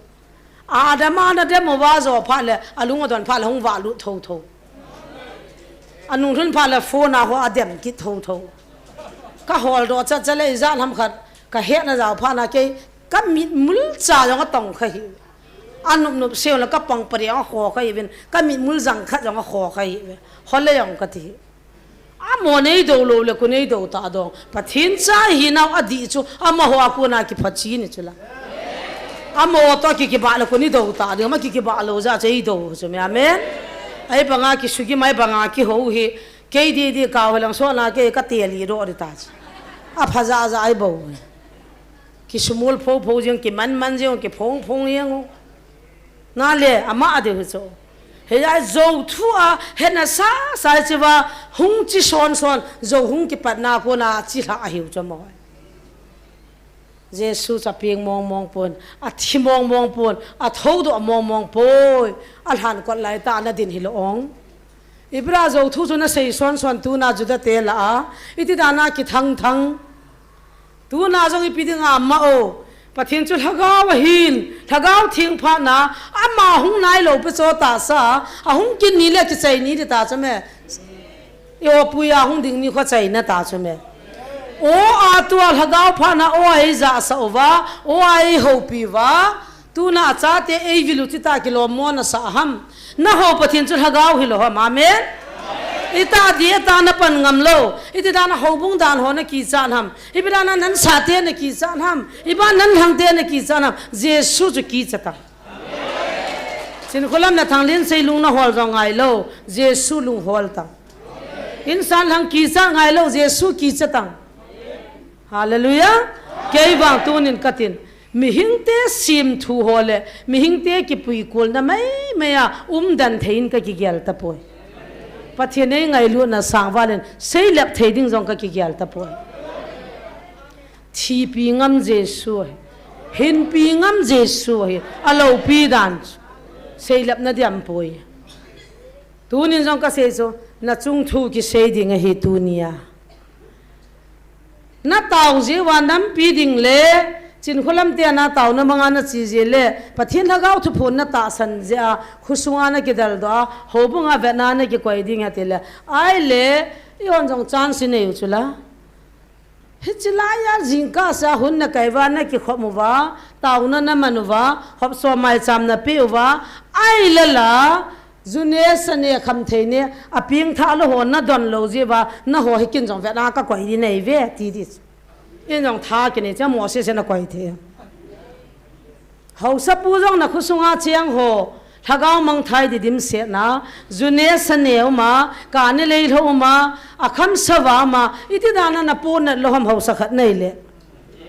na vien na nga na le si chu nang dinga jong fit li le fit gu bo ke dinga jong chi chu po do ding khat cha sam lo pa kai na nga sa ya hi chiwa na nga ho chu thagao hi bo chu hi chi thagao chu na nga ke le na chung thu ki tan di chu la pathin la cha ho jong hi chi chu hi chu zan ne min ka palan za dawa tu na kol ling an ne au chu hilang thuin thun ho chu ko na chang ho chu sa te na ko di pi si ama ko le iti da na khusunga pathin la cha khan na ko ya zakhat ki ko le taw nom lom ho pi ta ngo ti tang di hinam chi chu na ibida hilwa ki thu ko mom pa kai adei lo pi chu a hi ai ki thu ko mungai tu nya iki cha de pe no chu pathin tu nai zadi piano pathin a thui ngai diu chu pathin nang khulanga na ga taw chu ki malo na hun kai jong koi mana ma lo pathin ma cha cha ma lo pis na na mo ka sim to na dingin ka ko no o za vilang hung khom vin ta ei ko hi box hi chi chu aza chang si chi wa I phat chi ne wa I ko na chu ngai ho ya a hung nom lo jong hatwa ka ke kai lo pis chule pathin ha cha phabe min zo wa thiau hi ka ma chu ta nam sipe hon mei thal to sutoin ikap li go beta ase le leo hi nu naw chapang phun choi lo ho thap thau nu te khan ni khan ni chong se amin hin sei do kilang anako kit gan vintin oe pilam adang jong ai poi nang le evangelist pun pastor ho thading na gon han chu ai chi ji aju ka kit ni lo la sei di dan le ki hetalo phun le ki choi lo ati cho he nu iti seivam katile pastor ho evangelist ten in thing noi mo ko ma ka that vinati et pastor ho ko dinga ke ni ngan sin jong ka chan kha lo thing noi mi ho sol dinga ka thi kal ha cha ho ko vinati na ha cha ho ka ko na tam pita hung wa gi phong kisan laya ki gulo wa video jong mas kon kha chu give ka pi num wa nga api ilo khat pa de jo ver thum ka lut pi cho ama hi mi hing than tha cha hin ke tha chai poi ai na kham thei ke ji za ham khat am me apum pi ta lo pi chu nai cha cho kho zo khat pa chu holam kai hi wangin athanup ke wangin ama ha thing lo wei bo vet ka wei bo vet ya ji gi fa pi lo ama cho nai cha khat chu ho bung lam kai wang cho ka ho gi fa pi lo pi chu khusunga miam lo ja cha thanu hi di ja na hai hon ke the lo cha la kaw kaw lo pathin chu la bo na he ni cho gi fa pi a ho pi so ke a pha pa ang cho phai thi pathin ha cha la pha pin chu kam te la zol jam ho sapu hina lo hamo hi chu na mia ma ai ti ja mi nunga hon tu cha na avet no mo phamong mong na film thoga hi kille hero hi kille anunga honan vasila chuti nui nui le a pha ki thang do ta cha pasal chu khabi bi biang mu bo hen hu nam di chu a mai me jing nui nui jing ve to chi za ka gin mo thim le pathin zo a phat cho het chu la ka tha cha la mi pha he ala salanga ka pu te wa khanin ho bung hong ho nga pho cho I dem he cho nangin tha cha nu na dem jing in na te le henge paka ka dem na ya tu na panin dem te he ne pathin na man chai wangin azo tin la hung jam de he gi fi nga kila azam ai ti ho sa jong hi ho bung lam kai jong hi a bon che kya punom ho khona ka hai ka het na lai zo gi fi kisan ho jong hi ka bai ha zo ke chme abang la kalung don mana tot na ka se ho so ho pi ni jong ka het na lai ka ho sa pu hi an pi a he ka serious ta chu pi sem ta mi pha na hin nagam hi su mang dinga mi za tham khanin panala a hin kin tu na man na nom kan nei za kan na ven bi pi ne dil hau sa pui kap hi ta cho a ka pha na cha ba na sei chu hetalo chutika ki khana huin ka hun in sung ka lu no le helam ta hoi pu ka tila tu na chi pi mon he na mo kan mel chi pi cho tu na hung lo ba ma mai anu dam lo hung lo hen ten tu ni la ai mai thang zo la speaker la pang de kyo na nung ka zui dio la ka sa do hama speaker la ke hola sadai ke pui go no ale kan nui za mong mong ei pi chui pi hamata na khusunga zong thagau la ma thing lo ho ta sa la ma thing lo ho a cham chama hung po zong de het na khoi ka su thing de ji chu pathin lagawin man na no man ne ya thi chu ka ki pa zo za kha cha het ta lo ki pa be sa ka la ke hai pang zo ke pastor ge ye nin zo a ke hai mil chu la ai ge pastor pautin ge la sathim pa ama zo hi lagaw thing nam pi na ma da tha he tam ka he hen pastor khailam le pastor pautin gen zo he lang hanga kho lun hon le agi cha hon ham ti ham ke ta lo a thip chan hon ta ki gup ngim bam pha thu phon ha nga le yang ma dei banga bol ka gut ke cho a pathin lagaw le he kiu san ho si nan su min de agi fan pe cha ke hai hen sunga kam le heo oya pi ta i bam mobile ka tele he ka cho azowa ei pe cho ka ga hai ta cho i hai mo ha ge fe pe cho ka ki hai ta cho i ye se mo ei ga se pi ti mo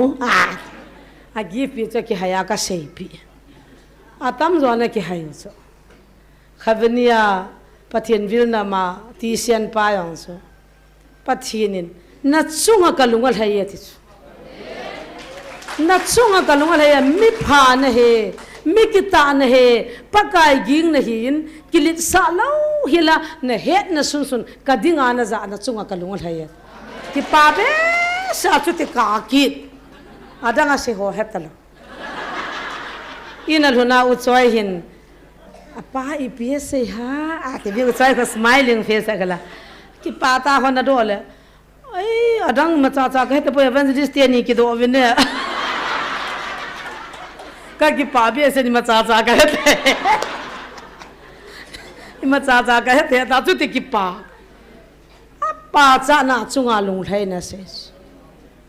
mi hon na eng sin vin a thang si vin na do zong am lu tan ai wangin pathin phat the na nan sunga thung tho de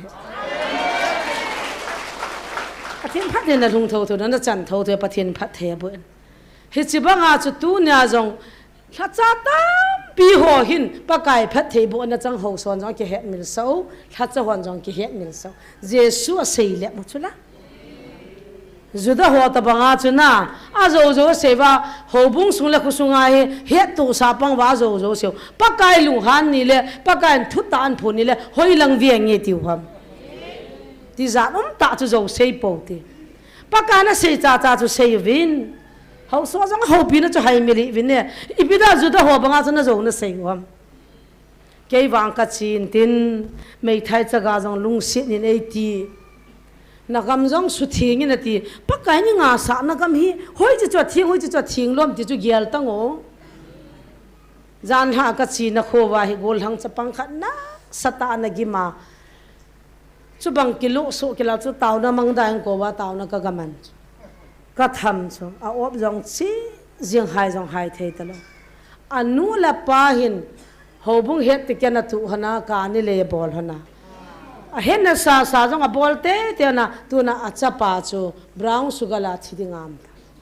ki jamta ka taw wanga chu ka taw tha thei lo chu ai chu ki he kiu ku ai ja in sunga chu ke ji khat bi ko na lai diu ya ai wa khat pa ki jam wanga chu kaung taw to jala bon che ken pai mang vin kan ti ding bui di chu ki sei nom ta lo example ka ti mi khu kha na ka ti he ta banga chu tu na jong hen na sa jesu i sei le mo agu hi chungwa chu tho counseling bol ho kalal to la zan nhau mi zan ni thing di cha chula a tam zo chu nu me jong pasal jong kham thei ne he chula brown sugar ka ni chem hiu chula a ki bol wa ko ta kha kha ki sel do wa nom ta ne over ko ta kha cha zo wa khiala number 4 la ki cha over I cha tiao thidi ngam ta hi chi chu il ha cha ho ki het mo sa kin tu ma di wa chu hung wa le wa kem jong an bol thim thim na chu anga do kinu ta hap ta sen ho bung te na kem bol u te khang lai kem nu pa kem bol u te hop so mai cha mi pi ho kem bol nan la vi ne hi pi ra building na sa sa yeng wam I pia pang dam ka ti chu a khu chi building ke da la tho tho de ho bung da honan ve na wa an tia hung lut na ding gyal na na sa u ya a sunga tha ga ho khu ve zo vi ne ka ti tha ga mang tha de din se ai lai mana counseling a hung chu na ma kinu thilha me ta na chu ti ki cha no thilha na ki cha je wa chu na ki cha no chu thilha ki cha de lo pia na cha teo number 4 ne ka ni ne kapang kum som la ni som la thum no chi jo dim siang ka bui pi hon hila ki chol lo wa thom lo pi me za za khat jani ki ti hi mi ta ma tam la la ma the hi chu ni sia ki tau pi adu da khat cha sam lo ai wa nga ma ki nu chu tu na I to ding I duty mun chi I ki he lo ji wai bui ta chu la zu da te ba nga pa kai sei lap ji u tu nyang a hi Jesu ta sanote a phai ho bung su thing tau te mi dang na hop ta lo jong le anang ho bung bi ho chu a bo na ping thai nam chek bol tang no be gol na tivin in so na ai dan October November hala ko in chut na bolvin chana ga don vin thu sei na ki thavin a na chi ne tiau chu ping tha ham ping tha lom jong don lo I pe a duty kha cha ga chayo be gol pale te in tu zan ji ni la u thong te in thai ni la u kam ten tin ji la ven tin ai chi wa chu hi chin ni la chu u thong te cha ping tha ve tiang ta lo hi chin u kam te chun te sam ni che se ong ti ta lo cha la ne the mo na chu na tui na mo na chu na tui jam hin a mo chu na om pu ve na mau chu na om me tia chu ki chai I piong I pathin ho chu I missionary na sapi ni chu ka ma tan ji chu ai le chilai la chu khusunga evangelist ai lo le ko ma ki pi do khat hu mo chu lai do ki ta ve ta pathin ni he sa nan wa ta na ka man de tin khusung hin chon wen tin hap ta khara chu chai la nuwa mam kit ta khat ve jong ka ping tha tai nu lam ti khat a khumini pha le na lu hang le ven bi phai cham langa ko na abi phai cham ki dem jangai pon ho sate ki ta jangai pon mi pa chu ka se a hung jin taw na mangin hoi lai la vain chingam bom khana pon pakai ni he sa he tin hinge nge na chingam ki chai chele no na ki chai re tai ka ti tu hin khave ka mon jo lampia na buin angol ta bangna nam ta gospel jong chi put khela ku kho ki put lu ni so gospel khu ki put sadia input lo di na put zo lo di nu te ho na test tam ni ho ingai la za cha cha ni som lian ka ngolin ni som li an ngol zo hi Jesu bo ja mi hingum lo cho chong hi na ki mo sei phat phat lo di mi hingin a zo lo di bo a to hi cho pathe ni amen me ngi zo lo di thil hi ni thum ka ngola ka thi di cha tuila ken tia speaker line ko wa ka chanu kum thum kum li be ya kanu chana tui chai don sa lo be wa thui sei sa wa pu siam ho win tha khat izan chu fria ka o mang ka gil ho abona na sigam sungnat kan het do an jong chi ngol khil di lo chu mo ngol di lo ko prumola ka kala ko prumol ka pha te ding an jong chu sei theya ngol te di puri cha ki ni wa se wa halwa ni wa se wa ani simwa mi hing ni som lian ngola hingam le pathina zo e ka ti nom zo sei lo di ye theva ni nga ni gup chan chu pasal wala zo di ai jong cha zo di chu mi yo sin zo hi ta cha ka pumang ho alu le he pa mang ki ti ho na he mang le ho na zo le hin tin na dang in zo hi ta mi yo sin na zo lo di an ngol ki ti chu tui cha ki don lo ke kol ho la pathina kana to la ya chu I taw na man ho hi satan ni la amang pi thei cho na igu mang pi thei cho itiam khani na taw le ne ki cha nim ve thong ki cha ve ta chun na taw lai ta la hon a ki taw wa nga satan ni taw nei la pi pha dum chun he no wa hung ki cha na tin na tim bulung kilim na tin na taw jong la du ra am thei lo khan ve to he chu satan in taw na la pi ki thi he chi pha na chu pathen ko ma satan do the na het lo dinga taw the na ka thum cho thagum en ka ngola ka taw kan ngol chi khoi ja ka ngolam ne no wa thagu bi ti le tam chu la na jingka ni tha a khu ka ngola suna pa khu kan ne ai wa nga chan ngol ka so taw na ka man tam the ni dinga cho kho ni chu ka chan breakfast kan ne lo suna bu khu kan ne azanan kan ne lo hi chan ngol ki ata na hon ni som thum ni som li an ngol panga tui cha don la wan ngola na ki seiwa test tam ni zo zo na se chu satan na za dis jesu tai ki ba nom dan da no iki sei phat dan da no thagau mi hi nom dan da no ai wa nga la sung lang hi lo cho ama la ma ki hliam so tu ni chi zo thu jesu tho do mu ki ku wa a tho ta poi ti ho banga tu na pa kai sei lap na we in na mu wing nga taw te kat gau hliam ta san ho ngau tin ke thim pu thim gau ke ti hong pam po tin koi ma cha gau ne ya ping jong am poi koi ma cha mi sudam thei jong am poi I tha anu ma na bolding pathin talan na pi so ke nei so ke yo he chi chuna ki mat khilai la wang si ne vele han ata hem kho on ke thein tin a thilumin ke heta ve ta thil zo si ta san dai po tunin ipu nat pin chi pi ham judate hola jesu athau poi ti ki sei son tu ni ge na me to apa thin la gawi ni vilu jong hi o ki sin ding phat nei ho ding a cho ki sin di khotian li tin na ta dem ka tis an het num du in do di uta kho he chin tiang chela pum sen sei pi ta po te doctor panjon le khana ji cho koi tup tan ka tis ipi khota helo ho ki sei pi dam amini banga ko wang nom ngap lo chu amini banga here wa mon hello chu abona ko chula tha cha ho jang ho pi chu me to de pi chu me thaga bo ngai lu vin thaga mang ka I ne thaga ma ho ka kom hin lu vin ta thilung li wa ho pi chu ipi ti dana chu thilha ya ti wam ho so ko ma na ga mu su thieng vin ki ngai lu vin oh khusung mi chaga gan thei ding ani la chang ho cho ne mang hi vina ti chula na le job kan hong cha hi bang tan pi vin lang mai thai chaga sum hong cha hi bang tan pi vin ne hi vina ti chu ai chu ki nom ta lo I pi pya kha ka wai pi ka mo tam zaw jong ka zaw kha hin ka ki pa he a chu tu nin jong ta se hin khon jong ki sudi utin thagau hin khon jong ki sudi ute pathenei ko jing ve tu ni nam sipai ho jong a ko jing in a ho pi jing e nam sipai ho jong ke nin kan nu ma ka sola ka za ding in a saving a mo za lo za nai bang kam mu da wa ai cho ki jang lo le thagau thieng dim sia na patheni um pi la pha ta ai chi mei thel khoni pia bol dam na pathenin chi nei pe wa za la nam vian da ding a do mo hiya I so pi naw te kina na za thei lai pon na ilung han se la kap ging thei lai pon a za na di munum hi bau chu me him to cham jam sanga him zole e ke sanga ha zo chi nei hila hallelujah he chi a hat pi ni me wan nu ya he chi sanga hat I ma cha cham lo he chi jang zo se cho le se cho nga hat pi ni patheni thang wa ven abana hin vele hen abana na sim kinutin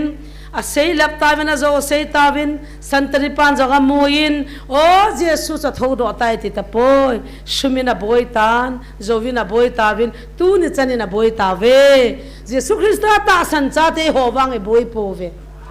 adi san ku ki te boy po ve hallelujah pathena bana nei pui ta ven patheni thang wa ve abana hin ven mun khana na sim kinutin ne hung sim ging pi kino bible chang ni asot jap tan jong la nga alal po hatin 20 na 16 to 20 hin sim kino achum chu piang sei jo ba jesun sei jui som la khat tha ape chu zo vin a sei jui te som la khat chu Galilee gama jesun atip naw mula chun achi ta ven he chuin amma amu phadun chibai abuun ahi wangin abang bangin aging chapo ven he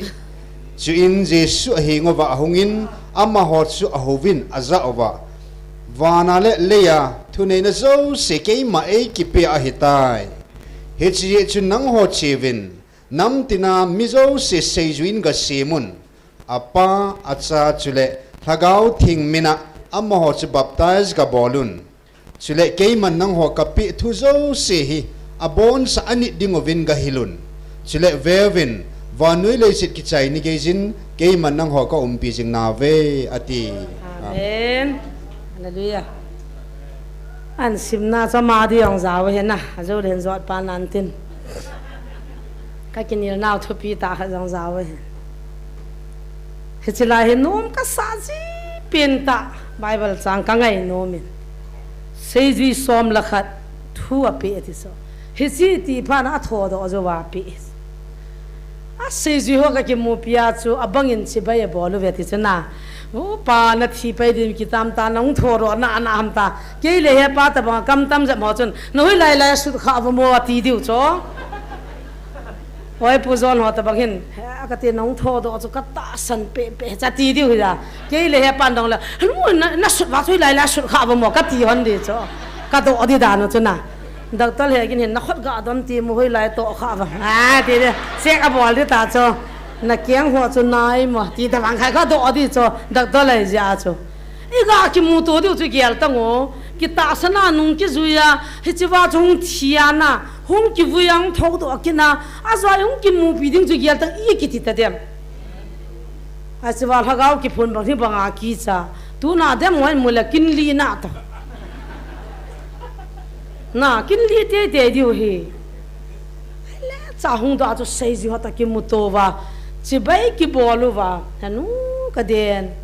a kin nep nau khel la mi di ta cho gin cha lo diu ta cho ai chi sei ji ho la yong cha ta san la lam ve i ho la jo na la yo thu phun ta san hi tang khai ti dam 50-50 yong dim set na lai a thang au mia gela ki gel thu phun cha ha ta san hoi lam khala henu ka den ti yong dim set na lai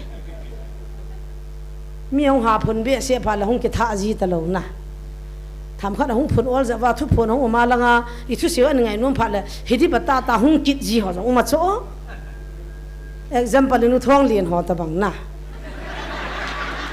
phun lăng pressal hạt bia xe phá là mà cái lẹp gì anh hà hậu xí lô phá là lâm đam mà hông kít gì tí ta bằng khát này example cái gì em mai phơi thu cho cái gì ai chỉ ta bảo chúng kỹ này chỗ na ít tàu thiệt thu vàng vai khăn đến phát ta thua rồi là bùi dòng tìm xiết cái lũ mang là vàng rồi thu po tao á mà mang là đồ khi là mà là nè điều chỗ ai ra khoa đồ lâu ta na hết lem nó hết đó là hai tàu ta khát lê để chỗ ai chỉ ta bảo cho khát là niềm tê tê ngay na à tắm rồi 50-50 cái hot đẹp trong môi cái hiệt chỗ na hello hey hi chu wa sei zui hong tho do am hong chu an la pan pi tho chu me thi ding tho de ta ti wa pha pa na pang chu ong tho do ta bi pha na ta san lo an gin chat lal kin ta ai le ta jong hi pian bol ki di bang tho do wa ngai lo le satana ko ni di ba ti lung yan na yu ti ne chu pa so ho ki khop ni ha hun ki sei lan nal di chu mi yang ho ka gin mo ma chu Monday ni lai la min chat wa ka ko ri ta ki to chat di box aging chalal jong dim set helanga nu pi khat ong ta wa hallelujah ka mangin wa khan me tile hi di bha ti ong dim set no gao po hi mo ta san hi win ka ti chu ibra gao hi nei ti ta san ham ka ti pathin ha gao thogu na het di chat ting le na boi ta lo de ki boi ta lo pi ha gao ta po ta san hi chu bible ta jo ei su di jengos iki patti lai wa nu mona sajiven na nu khat nu mei khat hi in mai khona dingin ga ko lu no vin mi khat dinge ka ko lu ne nang ma lungial hinna se ya na bol hi ngatan ka I ne ta phos cái lùng gel là cái ngày tổ hồ bầu Satan nang ma lùng gel cho chi piên hay chi nu mei ho ki khuti Jesus thina aga muma sapin mum cho Mary chu cho na amang cho ka thai jal ke na nu mei ho la khupi mi ho la muma sapin chu nu mei hi chu aga chi ma sapin chu Jesus tho do wang cho than nga pa ya nu mei ho ki lop ki kam tam cho ki thu du cho ye theiwa ai chi ta bang bang ai cho lang nu mei hon ki bol nom vet wah kevang kati zamong kalau sang agak thamin tin le aska hina sei do cha chme tele henu kyong ka ki tham sa di ba wah ka ki tham sa mi tin heu kim jang khona ta san chme ki tham so ta chom lo ka lang pe ho ge ji ta ina sat mong ni mo joi zo mo sei ta lo dio mi yo si ki tham sa ta lo dio ji te he lo ka tui te de lo pun ki ti ho jong bol ngai lo za se gi som se gi ong bol ngai lo chiang se gi ong bol ngai lo na do ding dol hoi ki do vai chiu cho hai ka ti ne ai chi wa jong va tang chu banga mu kiu ku ta jong ata san naw pul jong nam na lai cho ti za nam da i hi kha deu ti za nam ai wa nga ka ki pa na pen pathin ni pi sei tam a thupi cho thupi dan i piam thupi ma sa pen je su a tho do a al ha cha te ding a cha te ding a thupi ma sa pen ni piam nang ho chi vinat wow hi che wa chu ke hom ta lo na le nang ho ti le abona ses nu mei pasal avama kang at sing angol ta lo abon chang ke ya nang ho ati chu ni hu mu ta cha amen nang ho chi vin chitina nam tina mi ho zo se chu sei juijin ga semun lang apa acha chule hagau thing min mo jo baptize bolun nang ho chi vin sei zui ho ki swal ta chitin nam te na mi yo se sei zui in se minute nang ho chi vin lang ke bi sin phut do vin ke si sin phut do vin e c n phut do vin presbyterian phut do vin catholic in phut do vin ti lo pes sei zui ho thu ki pe na hai mi zo se chu sei zui in se minute le mi hing kha cho pin tha pathin tha cha hi ngai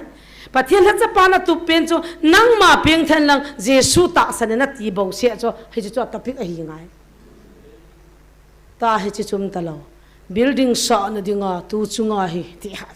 ye o hung ke khya da la na nek ta hen kyo ti tin lai tin hin tu ven ten thagau mangum talo cho building sa na di ti ha da ba ai lo la tu chungi ho mission ni tu mo i gambi vini bidayo chi chi he hi bidayo le tu ma chi ki sai ro ta cho pathin nei sol na cho thagau ho chu mi ho chu sei ju in si min sei ju ho na sei ding chu jesu chu pathin hi i wing pa la ka leng pa hi a thia thau do hi hung ki ding a ti chu sei pi vena ti aji chan na ta san lo je wa pa pha na ta san lo cha pa a hung a jo ta san lo je wa chu a ta san lo ho ko ma chun jesu chu pathin ti sei pi vena ti na atu na chi chum ta lo ading do sun sun mission boat lang ai mission boat lang a chel me nang pahong kha kili sa ji tamawe finance pang kho ho bu na hi ke ma ka ha chin ti ka he cho sa khaw khat ki pon ten malang khon ne chul le den ki tungu ven ten kapin tham lom jong hello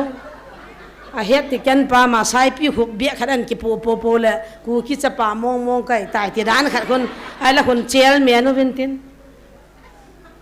al hacha gambi pasal ke te wang din dole net tainal tan kyon te lai ti hin tu vin te lai ti zo ya du atu i ve ai ti mo hin tu ve ta he cha hona o jong khu tham khan hung pi ja min tin korea la ho america la ho bible sim thu in sei vin tin anu naw cha pa hon ai lang chu ki mukha lo ya chu ki ngai no min tin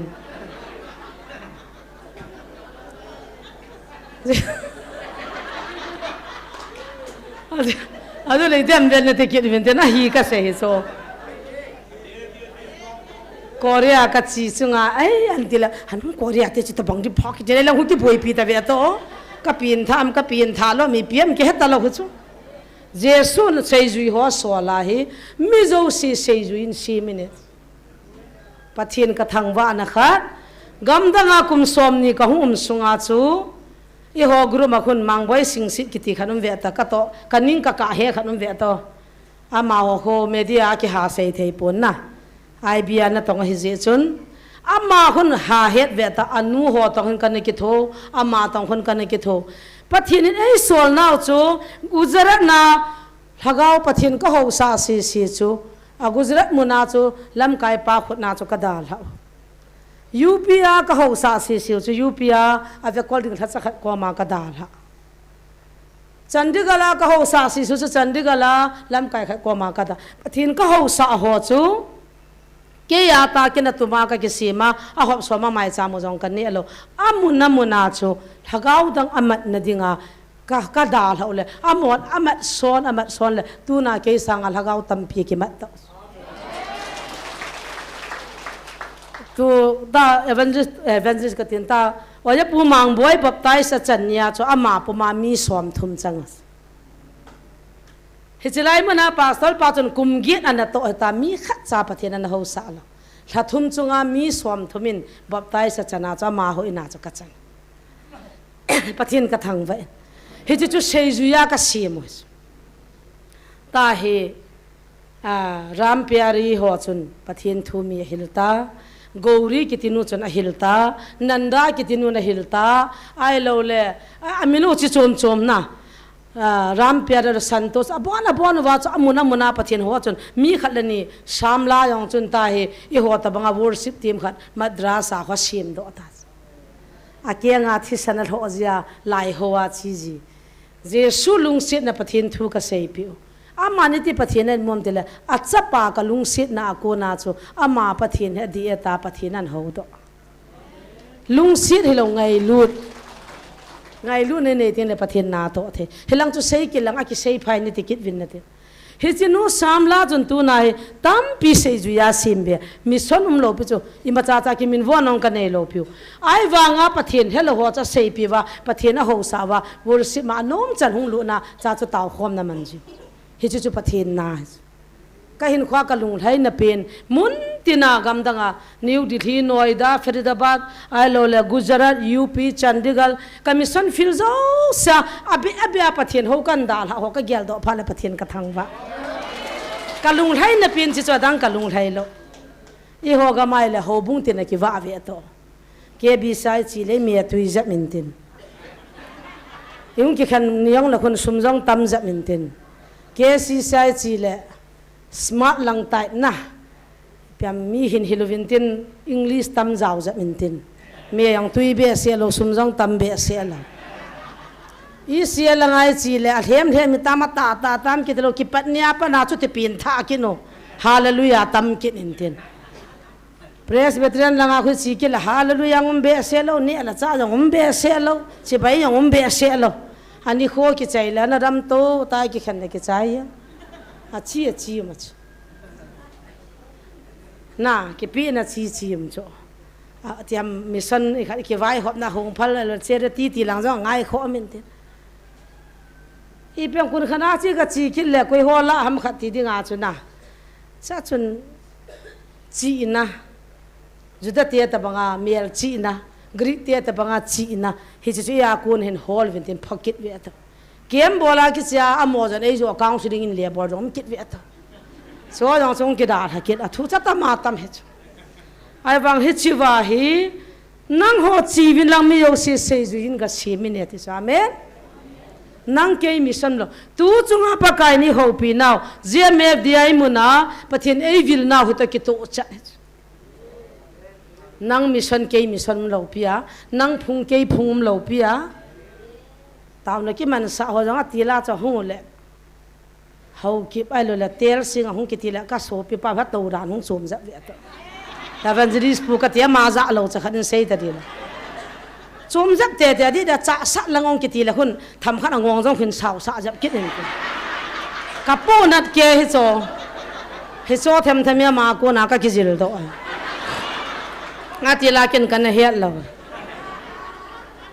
kate cha sa langa hoi lai mau ko nan ti di la dip hung da menten lu ni langan tiu kar se chu chi bai bor jong la cham kha tu dan ji na samong mong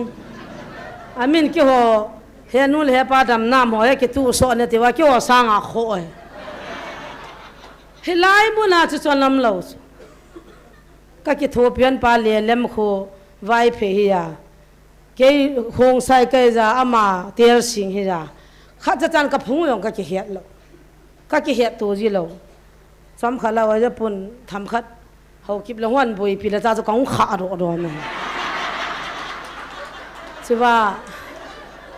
cao căn mặt hơn lệ ăn bát độ hết cho cao khăn cái cao him tâm bề sen thì cả lung hoàng à mình bia kia rồi lại kia để tiêu hồi lần nào coi hồ ham khát cho xong ý xem lại kia sắp khăn bia này kia để tiêu là chân tâm mong ai phá nào thì cái cả lung thiên thiên na mini bia ham cái là ăn say na phung mini bia cái là hậu kịp lại bia này vâm căn thì cái là tiêu xí ngang rồi ai cha cho cái họ lại trong thầm khát cho cái hít tập ta thì cái miếng chi cái ta hồ gì ngay khát cắm mặt kín hòn ăn đồ kín ta coi hòn này em thế là sai cú lăng sai na cả hoa cái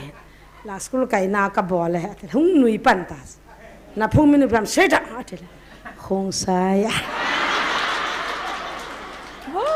không sai chứ việc xóa mà sai sao việc là chứ na phung mình cho sai kín tăng thế là không sai en cái chuyện việc này ham cái đó là mà chuyện việc xóa mà đó chứ lung tâm mong tới lại lệ lệ lắm cái thua biển bà mít cho bà con na tại cái promoter bảo hệ nuôi rất kỹ cho cầm chân hắn hệ khai hơn sắc thì ai trái khát cân mạnh luôn lệ na mình đi làm sai ta lệ lắm ôi bây giờ này na phụ mình sai ta thì là vay pay ai làm mai ham lâu ta cho hồi lần cái mà chơi nên là phụ mình sai ta thì là gang pi mua là thì là mà hay thì ta cho lấy mà không là ho cái hen ai cha ta mạo chung nuôi độ nè cả lão nó lồm mẹ ai cái cha đàn nè cho ai ta tụi ra lúc trăng là cái tụi cho mi không muốn lâu cho phát ta ngày liền lên vài phê gang pi mua bao cái vặt lấy mà không là ho cái thì phải là cho cả lão nó lồm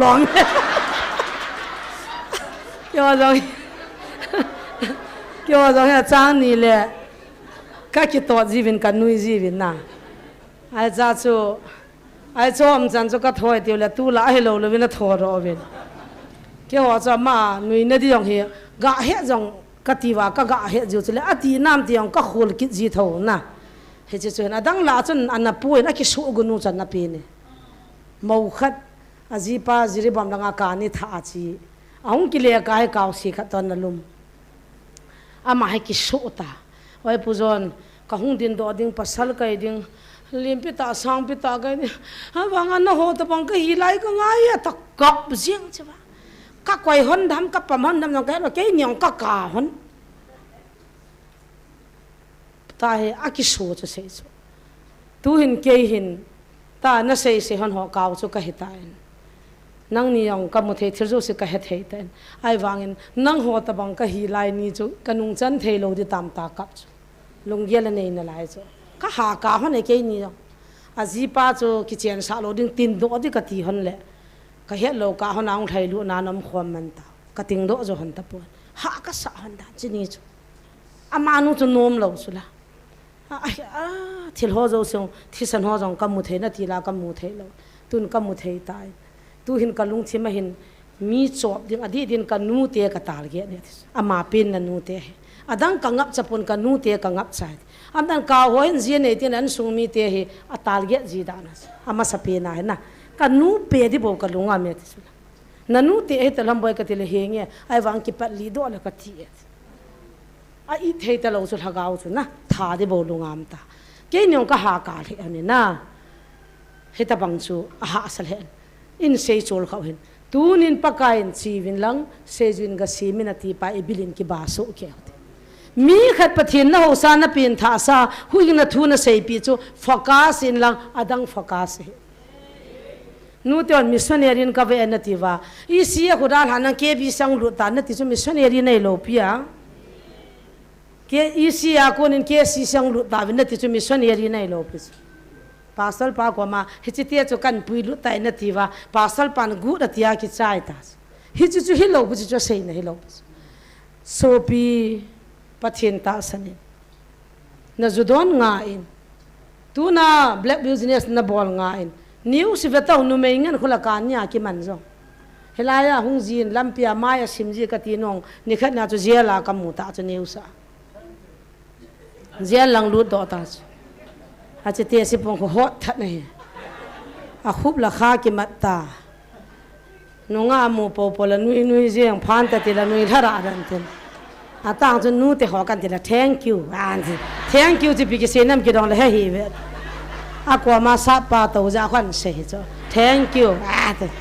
sa pa het het da khan se he le thank you be he cho phai na ama ko te nung ke nunga kha te ki cheng ai ja ko boy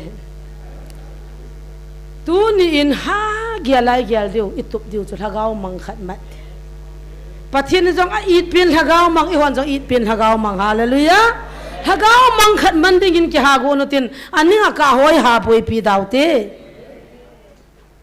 hichina bana chivin sejwin ga semin tin ka gyalin aile mi khat sejuya ka sim do na dinga chu annamuna example chu ke ka hi ngai zu ki ron han lang pieng tha ro tang ki tela koi pieng tha dam ha ka sa pin chu pathian in chi na tia ka chi ding kun chu ha ka sa pin pathian na tong dinga ka ki gyal tha ni chu ka tha jong nom ha pin number 1 bahara ngai a number 2 na nunga kha chu van ngai na le pathian na to na dinga chu iti da na chu be kha cha yong chu kana nei lam ka doctor he gin bia chu ni chu api le pi ti a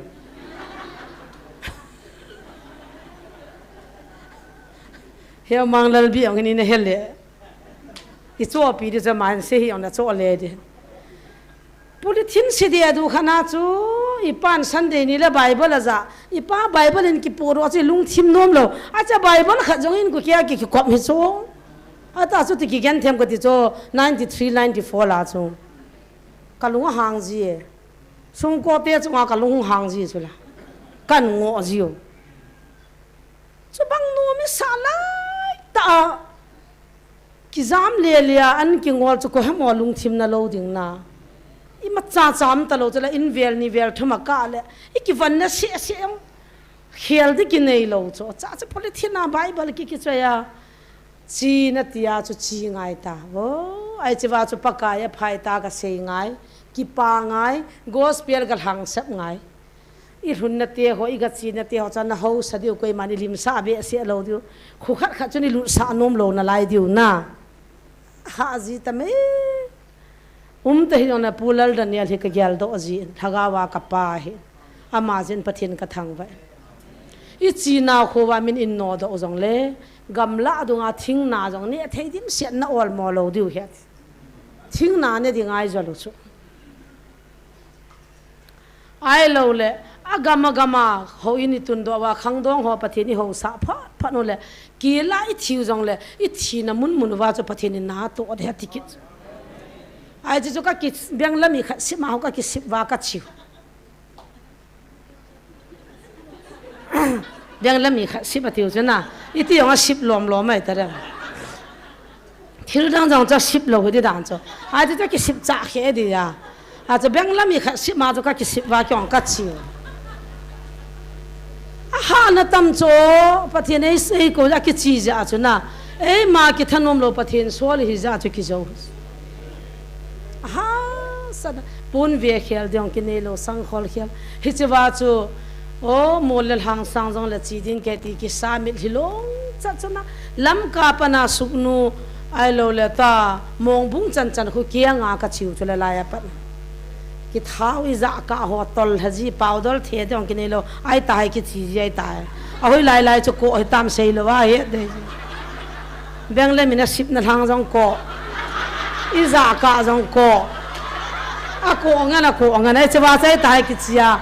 pasal hon ka beng ho cha pu jiu pastor mang ho pastor sei boy ho na reverend sei boy ho loi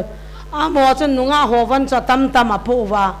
a ki ho loi chu va to toi ki bang jing ai wanga chu mol lel hang sang jong le ka ta ka sa ji wa mit hlong cha chuna ka chi ji กุมข้าจงจุกกะทุนุเลยมังลุนเตโลกคนก็ให้มีเห็นตุนมังลุนจงกำมุขเห็นมังถ้าเขาทิ้งนะดาลให้ตามไม่เกี่ยแต่เห็นไอ้หนูจางเดียนยี่ก็กระตัวขาเป็นจางเดียนที่มีน้ำโลเอ็กซ์ทีมหัวหน้าจางว่าจะบ่นากระเดียนใจอีตาโกโตอีเกียงโกโตจางกัดจุดที่หัวจะกัลลตามเมอาตูนินอโมเบียหูเลยลุงดำมั้ยอาคูว่ากันกันเทดานเตียจุปะเทนไอชวลน่าจุกันชิวจุฮิจิจุไอกำจันนุ่มดอมกินินกำดังอ่ะ97อาปนากะหงลุนะจุนนุบนมองกิตุตะปอยคริสเตียนดูหัวจนจันยายดูหิตามปากกายจะไหนปุยนักไงตัวจีเตียนเลยปะเทนกะทังไว้วันเขียนเลยกี่ปอยเลยน้อยละงาตาฮิจิเลเลยซุงอาหงดอดิ่งนัดจีละงาสนานะกี่วันละนะหงละงาวามานะกี่วันไงดิ่งยี่หัวเมียที่เฮ็ดนุ่มหิสุกอลหัวละอามองคนเนียวปีตะพาเคยหมู่ช่วยมิตรยาเนียวจ่ากินนิ่มนะใบฮัดกินนุ่มโจอินนาอัลเบะตัดอิมิตละเนียวจะขัดอามอลาเขาคิมเลวัชลิตะกิโลกิเซลเจียอดีตอเดนจัลโจฮาริดูวัลนะยูพีมันเฮเดนจัลเป็นประเทศเขาดิงาเดนจัลเป็นเฮจิลายจุตามางบอยก็เซนูอนุเฮียปีจูอามาจะท้าวว่าท้าวเกินเห็นเร็กโซ่คนนี้ดอลจีฮันโลไอ้วางอาจุกิจอลว่าก็จีเจนะไบเบิลสตัดดีกับบอลจีฮันนะอามาเฮตาทั้งลลหัวมังจะหัวตะกี้วับตะบังเห็นมุนขัดอีทุนเลยอิมูเล่เลียนแต่หน้าหงกิงอินเดอีทุเซไล่ละหน้าหงกิงจีฮะก็เลยอันที่จีไอ้วางจะไอ้กิจหันปีจีจุกลุงมงจีไอ้ตาวปีจีจุกลุงมงจีเฮตาจุกิจยามินิจานเลี้ยวหุบกโจเฮจะว่าโจเสียจูทุบมาจุทิลังหิงลังเตียถ้าเขามังจุกิหัวละไอ้จุปักไก่ทุบปีเอกิเฮจีจุเฮเมนตูนินจงอินัมปุ่มปีวินชีวินตีบังจิวหิตินมิชชั่นซิมปูหิตินถ้าเขามังหูดอเลียกันปักไก่ลงไทยเดจุเลจิว่าทุบปีจุปีฮัมอาตามจอบับไตส์ตุยทุนิกินิริกินกิตาวินนะอาจารย์ซิมปังจอนลีจีจะสิมินาจังไงตาหิตบังดิตามวังกะเฮเจสุจุปทีนัยปุยตาดูหัวเดมหัวจุนน่าสตายโมหินปทีนัยไตตัวมาดูว่าเจสุจุจุดมีมองฮีเจสุจุจุดโกลหังมองฮีเจสุจุปทีนัยปุยตาปังจ้าเขหัวปิตลหัวปูลหัวตะกินิลหัวจุนเจสุทอดาเจสุนทัวเปะนังหัวชีวินจิตินนำเตนามีโยเซจุยินกับเสียมันลังอาป้าอาจจะถ้าเขาเทมินบับไตส์กับบอลุนอธิยาฮีอามอฮิกิปันว่าจิวตาจูอาตาสันหัวจุนป้าจงปะเทียนจะป้าจงปะเทียนถ้าเขาจงปะเทียนเนตีพัดจิตนะกิติมนะอาปินท่าที่วันเลยบับไตส์บอลดิวฮิจิวาจูปิตลทุเซนมุนาฮีเจสุโดหัวจุนเจสุอาทอดเฮ็ดพระนวาจู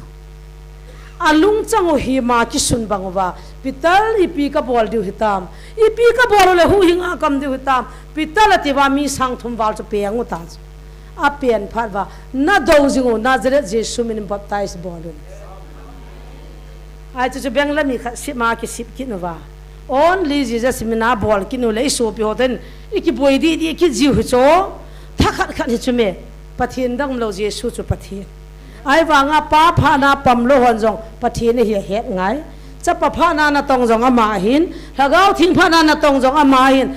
กำทุมานาหินตองจูเจสุจุฮีปะเทียนขัดเสฮีเฮียจูป้าปะเทียนนะจะป้าปะเทียนถ้าเขาทิ้งปะเทียนมันบับไตส์บอลลูนนะฮิจิจามอนะบอลลูไอ้วางปิตลจุดตายทุเซนาจูไอเอวว่าอาลุงจังโอเฮมาคิสุนบังพาบาจูเจสุจะปะเทียนให้ไปนาทีแล้วเจสุมินบับไตจังตาปะเทียนดังเราไปจูหูหินเลยจังเจสุมินที่ล้อมเราไปจูตามีหัวจะหูเปียอาบอนว่าจูเจสุมินบับไตสบอเอเทว่าอาหูคุมัมตุยนุยาลุสาวาไอ้ละกิหูเปียนว่าจูจิจูกิจิตะเราจูไปบ้าป้าปะเทียนจะป้าปะเทียนถ้าเขาทิ้งปะเทียนอติวัมอะไรออนลีจีจัสมินิกับพ่อแม่อติวัมเฮจิลัมปังจูกินิลนะจังอสุดอจิอีกินิลตะเราเดียว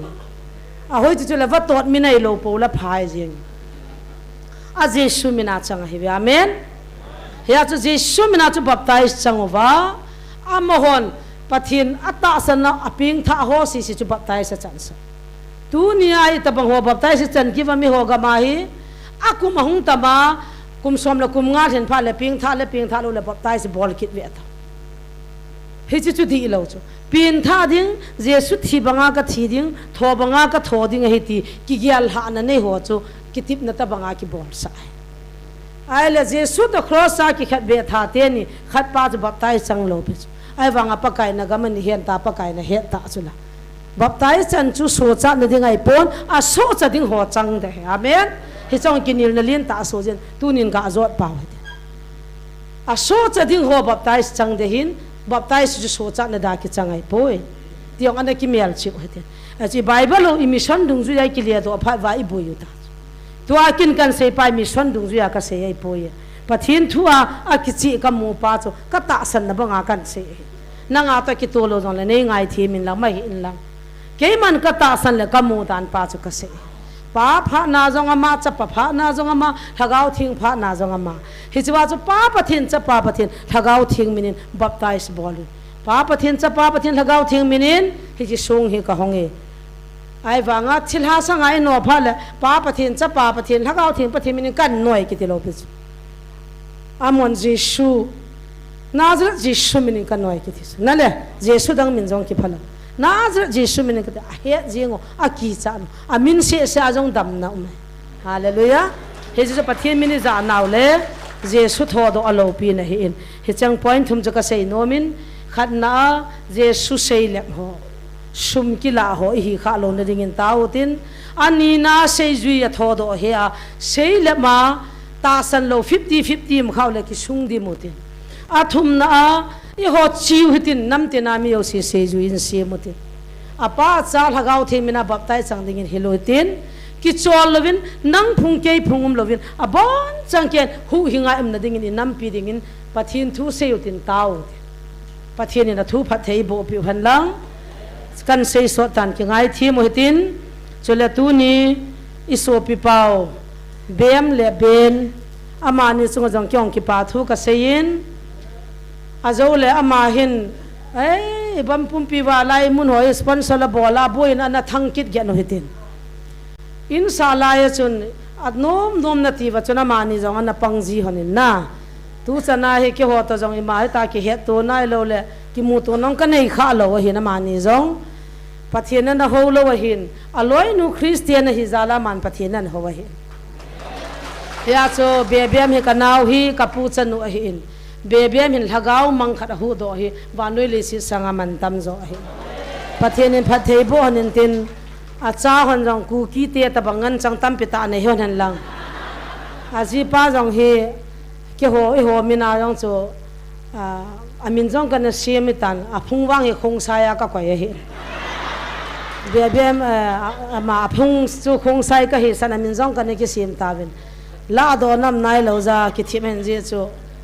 ho kip dinga ki lo mo jam hen khong sai le kyo khong sai oin hoya na chi rish ti ho ta bang ka za ji wa chna tham khat ipi ham english tham khat ka za ji wa cho ama he to ki ho thei dom pin di ti du cho ho ki mai le no ron chi an ti kha ki lo mo wa le chu nan ga hin tele ti ki lo mong da ma miel ko beta mo he no le pa dam dam na ti ho ga se la ma ki lom den ya so be bem tian nu pang i la lu ta win na pang jing hon ding taw na ma nyo thagau tam pi man hon ding a hin chule ama chunga lu ka naw cho chong jong hi ha pana pang ka gan the ka san naw hian lang taw ne lai mun lai fa pang hin ama jong ha pan mong mong taw na man piu tin ama ji pang hun pi pa wa tho ham ka hekin ka naw te ho ching the win na ki wang ka da thei lo ya ka ngap cha lo khat pa wa khat ki ho ho jing de ngap la lam di dan dan he ka naw te ka pa cham pathin in talan a pi win na aya cho chonga khona nup la ho kim hi sa jing bena kho hin ama ne hung do on ding khat vi be na a hung kal han ka nga la len ya chu amo zo sinu chu tu nya ga nei ta hilai mana ki bul phu anu hi ka pi kha vin din pi hano e ama he tu na bebem le de den no he kapu hin in dal hatawin ama ama chapa hi kanau sei boy hi tipu kim lo ane hi nom be sa khwa jung hana kya ta na hi chewa cho doctor hana job pi ke na hi he chi ministry adinga member ma sapi na hi tu chung pathin lagau vilahin hoi lang lagau chang he tama mayong ke tha hi kapuna kian si office langa pastor pa thun lagau khat chang khwa man le ke lo min ka ko ro lal ke na ma jong taw pi hitin zian ne ke le zinu khun na ta san lo hi mai thein tin pathin o ki ti chu azal ho cha wang si ke nei ta san ka ti poi pathin ni ta san deu he ya cha moin sunga jong ki pa thu ka sein tu ni hin na bon cha chung wa ka ki pa na hi khat vi be na bon me jong si bai ka bol zo han pon evangelist puta ka ki ho han a phat si la mo ho chu am ho la inen tu ni chan hin na ho zo si zanin ka cha ten jong an na me na chung wan ki pa thu ka sein online na pang hon jong ana don pha ta lo jong la mon na ki so ven ten na don no ven ten tu ni hin evangelist puta inei kham khamin zan la chon ka sum to ka ne the chu ka khut jengo thanglal chon pung thum lang chana khu ne na khut to mo ke in kan ka hin sa got ama na khut le thing mong lo ai chi wa chun naw te khat lan ni hian lang ala ke niang la kaung ki tho kho mo vin ahung zo se hin thei tui khat ki lo ten a chang lom jong la lu hang po hiten a kit pha le chan di wai ta na ka cha evangelist pu to thei tui bator khat na don deu tu ni pathiani ngai lu nu wa gal zo na ki pa na chatuya ni ne la api diu tiong chu kan bol hanin na bon chawalung lai sel ni ne don pi diu ti chu ka kinep na hon hin chole tu ni pha nin mol ta zong lang ka sei nom tam pion na chi point thum ho chu kan sei do nom za ka hung de na hi in I sei khiri sei wal ke ngai da mutin I sei kho pathian phat thei bo pen ka ki pa e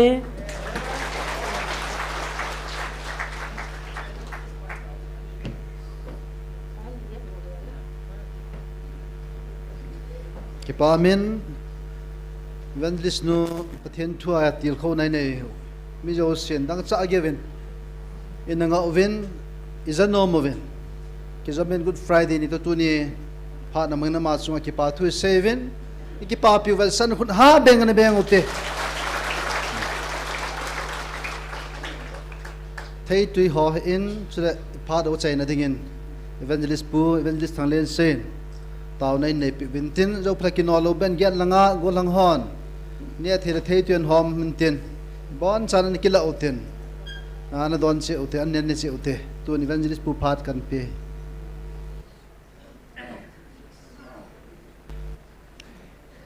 pathin hinga taw na ne ute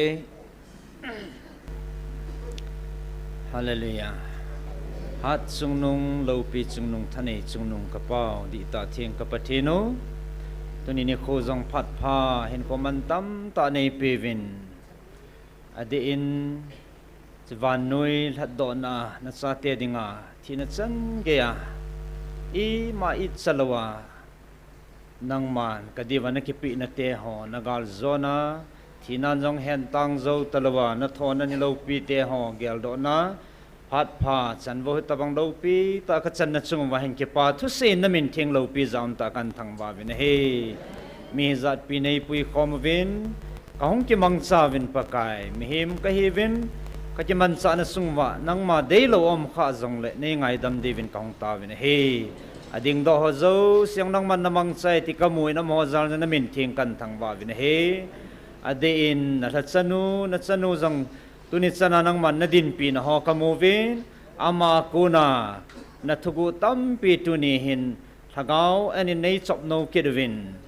ade a na thona kadiwa na gal zona thugil ta te ho e hilji vin jong kaza thei ji vin jong man tam ka sa vin na min theng kan thang wa vin he ama jong mi tam pi mu sit le na min zala tai tom le dem sinin jong le nang man wang pakai nangai lu jingin na pi jingin na mangche jing na lai ti ka mu vin he la ma jin jong na min theng kan thang wa vin he nangai lut na hung sung le alai lunga nang ma in na recall jingin ti hi ama sunga jong na lo pi na ka mu vin ma ba na jong ama jong hi nangan si na kin le na pi talan te ho na lo pi na mangche jing thei ding le sampong jing thei ding in atha bia phat thei na bo naman sa na din pi jing din ang kan tau pi vin hi tu ni hong khom ho zo siang atha in tu ni pakai thatha lung tha ka kanwa nei ngan sian kin ho ma bana adia tu nya na thu ka zau tal hana it's a vanoi le se hin ko chom cha ka nei lai sewa lagau mang ka kho sa wa nanga dinga na lagau te ho kisim phading la mantup thei dinga nei ngan si nau thupi kaza te ho chi pi jing thei ding le pan la jing thei ding en lagau lama jong mit wa na la hal na tha nei pi divin ka hong ta wa hi online na pang ho hin amuna ho ka hevin anh za pa ho zo si pan la ho zo siang nang man mang cha phat thei nei bo divin ka hong ta wa hi aden kanam pumpiu jong na khot akan vop sa vin nang ma thu sa bang la de sa banga nei te pi na thu tip le na thu pi ho ka zui ova garzona na lung tup kamul so thena devin ai mo na ngan sina kin tau na mai ka ti khom na te ho jong he tagau thin ma nei pui jing wa ha che che la kong jinga he ta bang pan kala khom jing thena devin jong na pan pina kan thum kin vin he ngai lut na zalin zo kham ti in don ding thei tui ho la ne thei tham tham ka hin gong hanin hi chiang nang ma nei su thing pi venang adon kho zo si nang man phat thei na bo a ka dewa ta sa la lagawa ki lung se tingai lut na le tha tha pan thei na dingin phat thei nei bu pi devin na khod kan han na he ki tu ta phat ka chai thei zalun ki pa thu se na min thing thang wa en ka ngai chan ho lungil chit na kom kan hut vin ka taw naw e san pi devin ehu hing pu kapakai hing jing Nazareth Jesus Christa minin kong tawin he amen nabon savin patinin pathin na buhan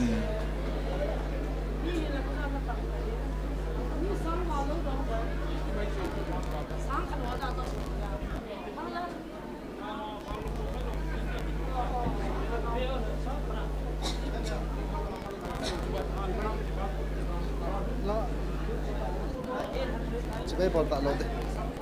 henge bon chawe venji stadium chibai bol nom so ke de we in a bol bom bangan gi ya lo tin is it soon stage langa hi chapang ho jong ikal ji ta lo dio le party ho bon chai bol nom so ke de we all the in chiute Christmas ni khwa en na dingai ki golo an gel da utien lung neng ten walang chapang ho thei tui ma hom hon jang in hom